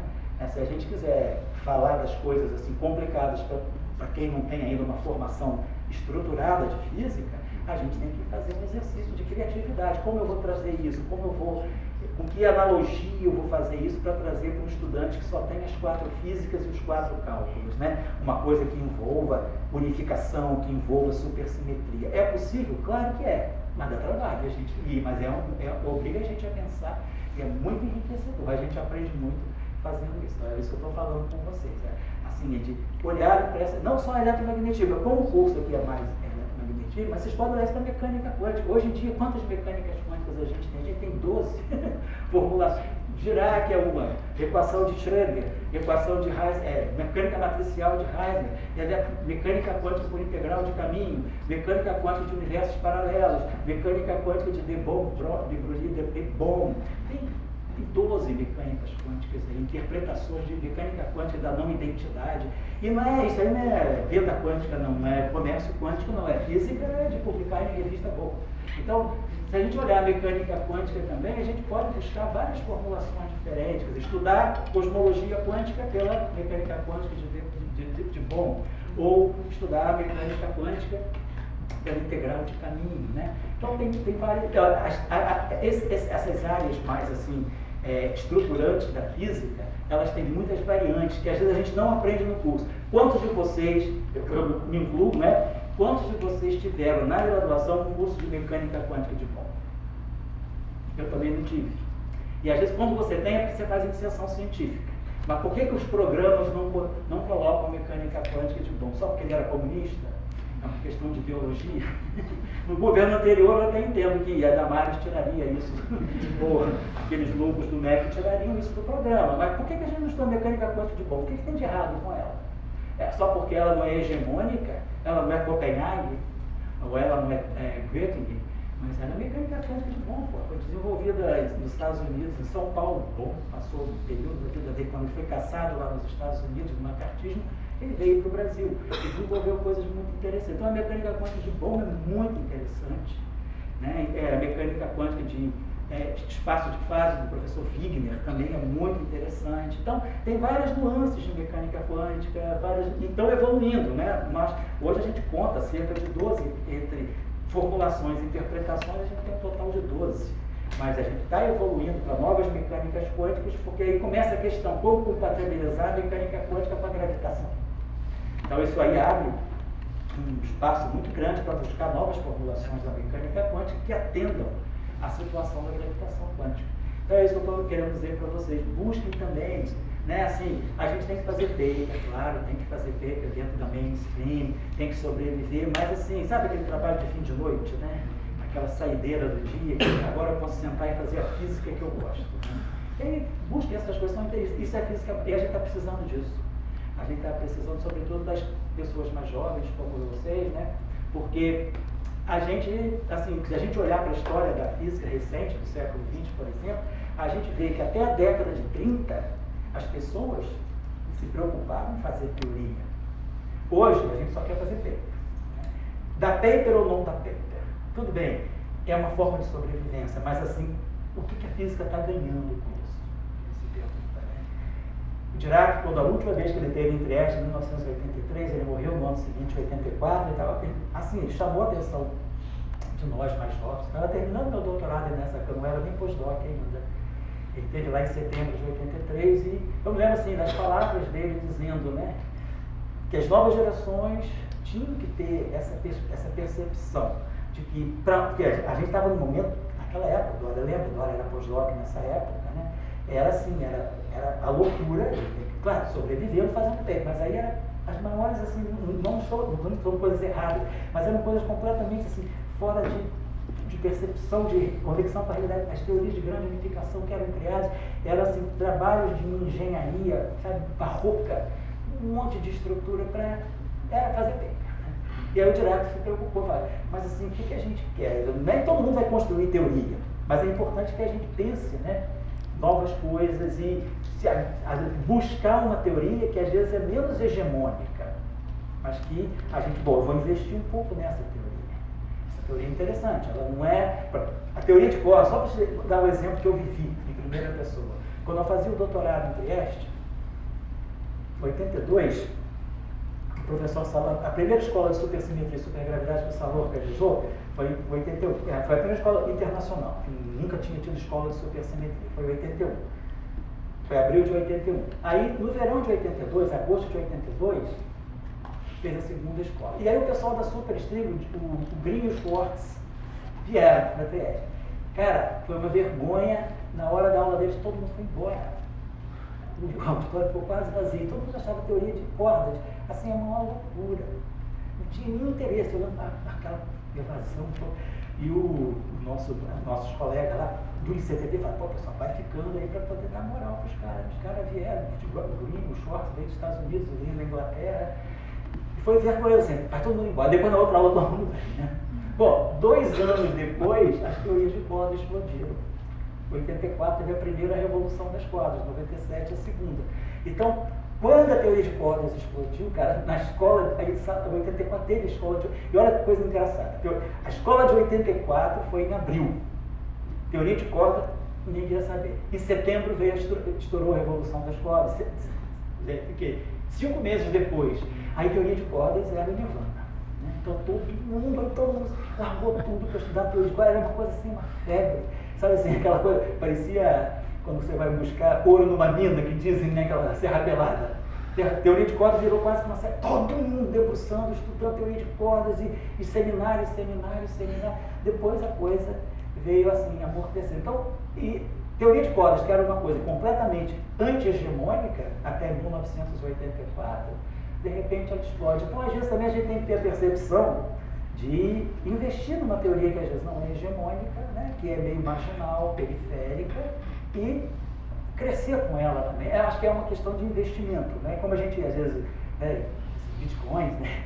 Investir em bitcoins, investe em teoria, né? Então, busque a sua teoria, se identifique com uma teoria. Sabe que a teoria tem também um apelo assim, subjetivo, né? De acordo com as tuas propostas de vida. Eu gosto mais dessa teoria, que ela vai mais nessa direção, sei lá, uma direção mais reducionista, outra, ela tem uma visão mais globalista. Então, às vezes, a gente se identifica com as teorias também, né, pela filosofia ou pela metafísica que está embutida nessas teorias. Né? Eu digo isso porque lá em Trieste, no período, o professor Wigner, quando nos visitou também, ele foi lá algumas vezes, e o período ele é um mini curso, assim, uma série de 3 aulas sobre teoria de grupos. Né? Eu achei interessante que a gente já tinha feito vários cursos de teoria de grupo, mas aí o Wigner veio, vamos assistir um super curso, agora é o fechamento. Olha, francamente falando, as aulas do Wigner sobre teoria de grupo era a filosofia da estética. Ele falou o tempo todo na beleza das teorias, como você analisar as teorias do ponto de vista estético-matemático, estético dos fenômenos, muito interessante. Então, assim, a teoria tem esse apelo. Eu gosto dessa teoria porque ela atende mais esse meu pensamento, eu não gosto dessa por causa desse aspecto, dessa premissa que ela coloca. Então, eu estou colocando isso para vocês porque tem muitas teorias, né? E a gente, às vezes, fica sendo levado a fazer só uma coisa porque tem que publicar, tem que fazer. Isso tudo é sobrevivência. Mas, fora da sobrevivência, a gente também não namora. Então, vamos buscar uma teoria também, faz parte, não namorar uma teoria, legal também, né? Chego em casa de noite, 9h30, estou livre hoje, vou pensar, vou ler esse paper que não serve, parece que não serve para nada. Eu acho que lá em creche a gente fazia muito isso, né? Depois das 9h, cada um ia fazer a sua seleção do que é o seu namoro, namorar uma teoria, namorar um paper. Então, eu acho que é importante para vocês, assim, se preocuparem, né, com a formação da física de vocês. Não só para fazer paper, a gente tem que fazer, senão a gente não sobrevive, né? Toma porrada de revista, daqui, dali, mas tem que sobreviver. Mas, assim, pensar em física, pensar em novas ideias, e assim, estar atento a tudo que está saindo, porque a gente tem que ter cultura, a gente tem que saber debater, né? Não pode só viver de lacração. A gente tem que entender uma teoria para poder brigar por ela, né? Eu defendo a teoria de cordas, então tem que ter argumento para defender. Não, eu defendo a loop quantum gravity, eu defendo a asymptotic safety. O que eu vou escolher para quantizar a gravidade? É bom, é mecânica quântica de bom? Então, eu acho que é importante esse pensamento. Eu queria deixar essa reflexão com vocês, porque assim, o mundo de hoje está difícil. Assim, a gente mesmo, que já é mais velho que é velho, a gente ainda tem essa pressão. Imagino vocês que às vezes estão buscando emprego, buscar postdoc, então o cara, assim, assim, o sistema quase que induz o cara a vender a alma para ganhar uma bolsa, né? Então a gente faz de tudo para, às vezes, então, não esquecer que vocês estão fazendo física, né? Que eu acho que isso é importante. E a boa física que a gente faz hoje, ela vem toda da década de 20 e 30. O que saiu de tão novo depois desses grandes pensadores? Claro, efeitos assim, superficiais, efeitos periféricos, mas as grandes contribuições, mecânica quântica, relatividade geral, relatividade restrita, modelo padrão. O modelo padrão surge em 28, vai caminhando, na década de 50 já estava assim, uma grande estruturação, já tinha correnteza do modelo padrão. Então, assim, e a física que a gente está fazendo hoje, né, teoria de corda, tudo isso é derivante dessa física, dessas pessoas que pensaram física fundamental, né, e não se preocuparam tanto de fazer assim, paper, né. O professor Dirac, por exemplo, se vocês forem olhar a literatura de Dirac nunca fez supersimetria, Dirac nunca entrou no modelo padrão, Dirac foi fiel ao elétron do início ao fim da carreira. De 1920, vamos dizer, 25, quando ele faz a mecânica quântica, mas 27, quando ele quantiza o campo de eletromagnético, e 28, quando ele faz a equação de Dirac, até 1964, 5, quando ele faz física mesmo, depois ele começa a ser mais filósofo da ciência.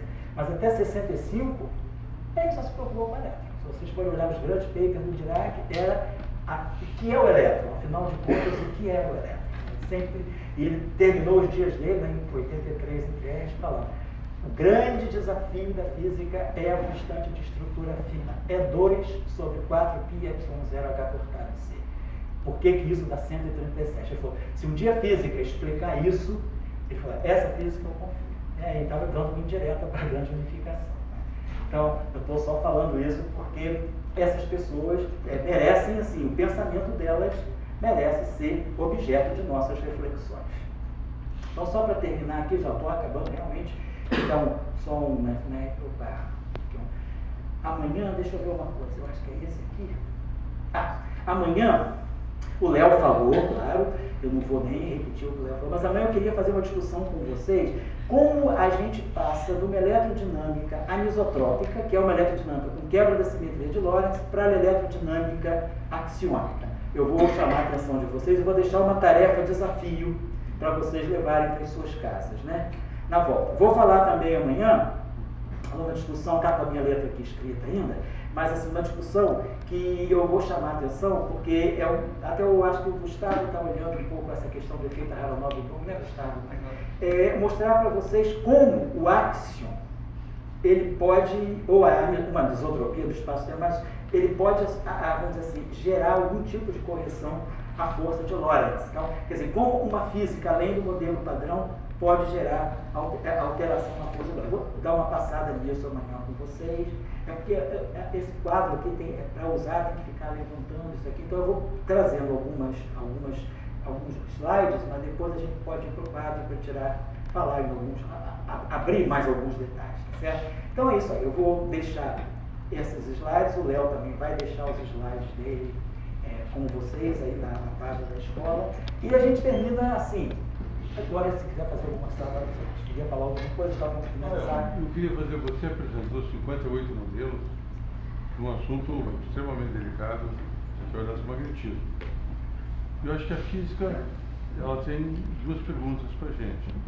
Qual é a tua síntese e qual é a tua engenharia? Então, o que a gente perguntaria para você, dado essa exposição sua, com 58 modelos, como é que você vê se existe uma síntese de um novo eletromagnetismo, se existe uma nova engenharia? Por exemplo, só para as pessoas entenderem um pouco, eu acho que o século XXI está diante de uma nova engenharia eletromagnética, que é a de substituir o elétron pelo fóton. Certo. Então, essa, agora... De fotônica no lugar da espintrônica. Né? A gente fez que pôde com spin. Agora vamos fazer com fóton. O elétron que está aí correndo, né, por aí vai ser... Então, esse eu acho que é um desafio muito claro para a engenharia. Certo. E daí você tem 58 modelos, um para lá, outro para cá, essas coisas desse tipo. E a gente gostaria de ver qual seria a tua visão, o que vai acontecer daqui a 50 anos, 1000 anos. É isso aí. Olha, quando perguntaram ao Salam, né, sobre Kaluza Klein, ele disse que seria a física dos próximos 200 anos. Isso ele falou em 1984. Em 86 já não era mais. Então, se o Salam pagou esse mico, eu vou pagar um maior. Não, eu só diria o seguinte, Dória. Eu acho que a gente está vivendo um período assim, de muita proliferação. Né? Assim, muitas ideias, muitas coisas, mesmo na física, sobretudo na física, muitas coisas acontecendo e a gente fica meio desorientado. Quer dizer, vamos dizer, a física é quase que isotrópica, né? Qualquer direção que você olha tem alguma coisa nova. E a questão é você buscar um campo magnético que vai te alinhar. Né? O campo magnético leva eu, né, na linha, e eu procurar uma direção. Eu acho que toda essa proliferação vem de uma coisa: nós ainda não compreendemos o modelo padrão. O modelo padrão, ele está muito bem estruturado, tem 19 parâmetros, mas tem 13 problemas sérios, 13 tensões violentas que, vamos dizer assim, ameaçam o modelo padrão a todo instante. Né? Se quiser, amanhã eu posso trazer a lista dos 13 problemas, eu tenho uma palestra preparada sobre isso, para vocês saberem onde estão os problemas do modelo padrão, que é a grande teoria. Né? Então, a gente está indo. A grande, vamos dizer assim, a grande física hollywoodiana, né? A grande Spielberg da física é o modelo padrão. E a gente quer saber onde é que estão os problemas. E é a partir desses problemas que a gente tem toda essa proliferação. Porque se a gente tivesse uma decisão, assim, isso talvez nunca vai acontecer na física, mas se a gente tivesse, pelo menos momentaneamente, uma orientação de que essa é a física além do modelo padrão. Nós temos hoje, assim, se a gente contar no dedo, a gente tem 8 caminhos além do modelo padrão. Então você vai com o modelo padrão, de repente você se encontra numa encruzilhada com 8 caminhos, e você fica, para onde eu vou? Que labirinto eu vou me meter? Então tem eixo, dimensão extra, PSDT, grande unificação, gravitação quântica daqui, gravitação quântica de lá, portas, loop, quantum gravity, mundo de branas. A gente tem muitas possibilidades. Para onde eu vou? Então, se a gente conseguisse, né, quer dizer, essa proliferação de eletromagnetismo, ela tem um mérito só. Quer dizer, um dos méritos dela é que você pode realizar experimentos que podem te dizer quais extensões são, vamos dizer assim, mais precisas, ou quais dimensões se aproximam mais dos experimentos que são feitos e que dão resultados confiáveis. Isso pode conduzindo você a dizer, não, essas estão eliminadas, o caminho é esse. Então, essa proliferação, no momento, eu acho que é porque nós ainda estamos com uma ideia muito dispersa de qual seja a física além do modelo padrão. Então, essa é a minha reflexão. Nós estamos vivendo com essa multiplicidade de possibilidades, porque nós ainda não sabemos direito quais são os caminhos que a gente tem, qual é a física fundamental. Onde é que está essa física fundamental? Está na escala de Planck, ou está numa escala mais intermediária? Então, o que é uma física mais fundamental? Isso aí vai modular o modelo padrão. E se isso aí modula o modelo padrão, certamente a gente vai ter uma redução. Porque a gente pode, assim, você pode sempre trazer para o eletromagnetismo, ele é interessante, ele é muito permeável. Qualquer física nova, você pode desenvolver algum tipo de competência para trazer essa física nova para o eletromagnetismo. Sempre você consegue ter essa criatividade. E aí você vai criando várias versões, mas qual delas vai estar realmente compatível com uma física mais fundamental, que seria o espelho da gente. Uma física mais fundamental que é além do modelo padrão. Se pensou por muito tempo que era a grande unificação, se viu que não é. Hoje até mesmo, né, SO5 ou SO10, né, ou SO6 vezes SO6, é 6 vezes SO6, são 3 modelos grandes unificados muito populares, que a gente já sabe também que não são teorias fundamentais. Então, porque estão na escala 10 a 16 GeV. Deve ter uma escala mais alta, que é a escala de Planck, tem que ter uma escala mais alta, e uma escala intermediária, entre o 10 a 2 e o 10 a 16. A pergunta é, qual é a física que me coloca nessas escalas de uma maneira menos arbitrária, menos que assim, que eu jogue com parâmetro. O modelo padrão tem 19 parâmetros. Então, está longe de ser uma boa teoria. É um bom modelo.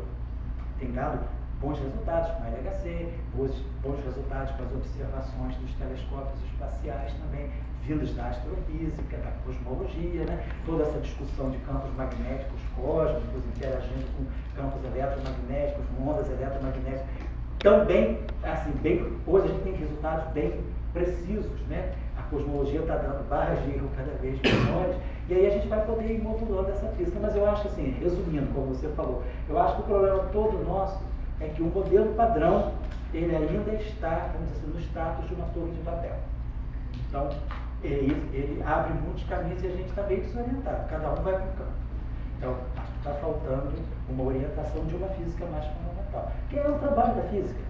Sempre se pensou que a eletrodinâmica era a mais fundamental. Depois chegou na década de 50, se eu não, a eletrodinâmica também é a mais fundamental. Tem eletrofrágil e interação forte. Aí chegou o modelo teoria eletrofrágil, o modelo padrão. A física fundamental está toda no modelo padrão.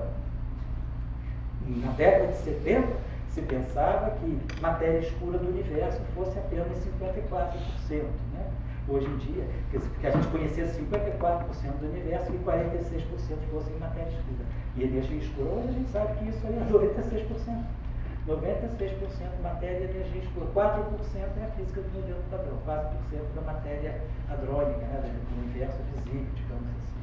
Então, eu acho que cada vez mais a gente está buscando essa física fundamental. Se pensava que era o modelo padrão, não é. Se pensava que era grande unificação, não é. Se pensou até 84 que era supergravidade. Então, se vocês olharem a literatura da física de 1976 a 1984, é supra o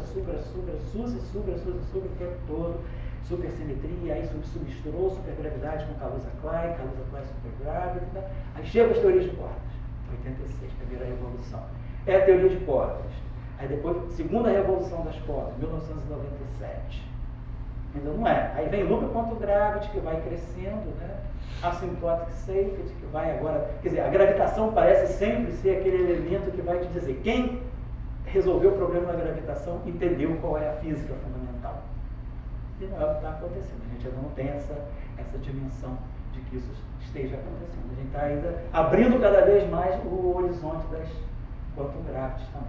Talvez física de buracos negros, com essas novas revelações astrofísicas do telescópio James Webb, a gente começa a ter elementos mais indicadores, né, de que tem uma direção. Mas assim, a gente está no momento bom da ciência. A gente está, vamos dizer, na era do corpo negro, né? Que é quando tem a revolução quântica, né? A partir do corpo negro. Então, tem muitas ideias, né? E vocês são, muito nesse sentido, beneficiados, né, por esse mundo de ideias, que tem muitas coisas para fazer. Então, quer dizer, é um mundo muito policromático, né? Vocês podem escolher direções. Eu acho que isso é excitante para quem está fazendo assim, ciência básica, né? Então, boa sorte a todos, que sejam vocês. Né, Bruno? O Rafael, né? Eu queria só dar uma sugestão de literatura para quem quer estudar esse assunto. Qual assunto? Exodinâmica não linear. Eu mando. Mas tem um livro, não sei se serve Barrett. Conheço. Seu livro bom para começar esse assunto, seria muito bom ou teria outro? Eu geralmente também faço atualização dos livros de eletromagnetismo, de teoria quântica de campos e teoria clássica de campos. Eu posso botar essa lista na página do... Assim, a última atualização que eu fiz foi em 2000, quando estava na pandemia, eu acho que foi 2021. No ano passado eu não atualizei, não.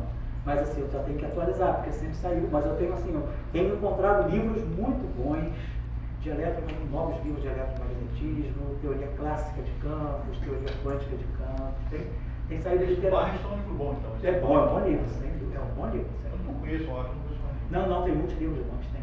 É assim, vocês podem procurar depois, vendo assim no anúncio, né, qual que pode abordar da maneira que você quer. Mas assim, eu tenho uma lista bem atualizada. Eu comecei assim, da década de 50, eu fui da década de 50 até 2020. Tá? Então você pode ver ano a ano o que tem de livros interessantes, porque até meio bom a gente conhecer o histórico da área, né? Isso ajuda muito a gente a compreender a própria área, né? Compreendendo os debates de cada época, né? Tá certo? Vocês colocaram essa lista toda do professor Global.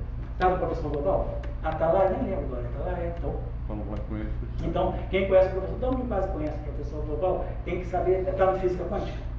Está no link de Física Quântica? Ou tá no... Lá no Física Quântica. Então, tá. Vamos perguntar para o Matheus, ele dá... Tá, são aquelas listas que eu dei para vocês, eles botaram lá em aquilo? Eu acho que sim, então eu tá. sei que Então tá, eu vou falar com eles, tá? foi pedido. Tá certo, beleza.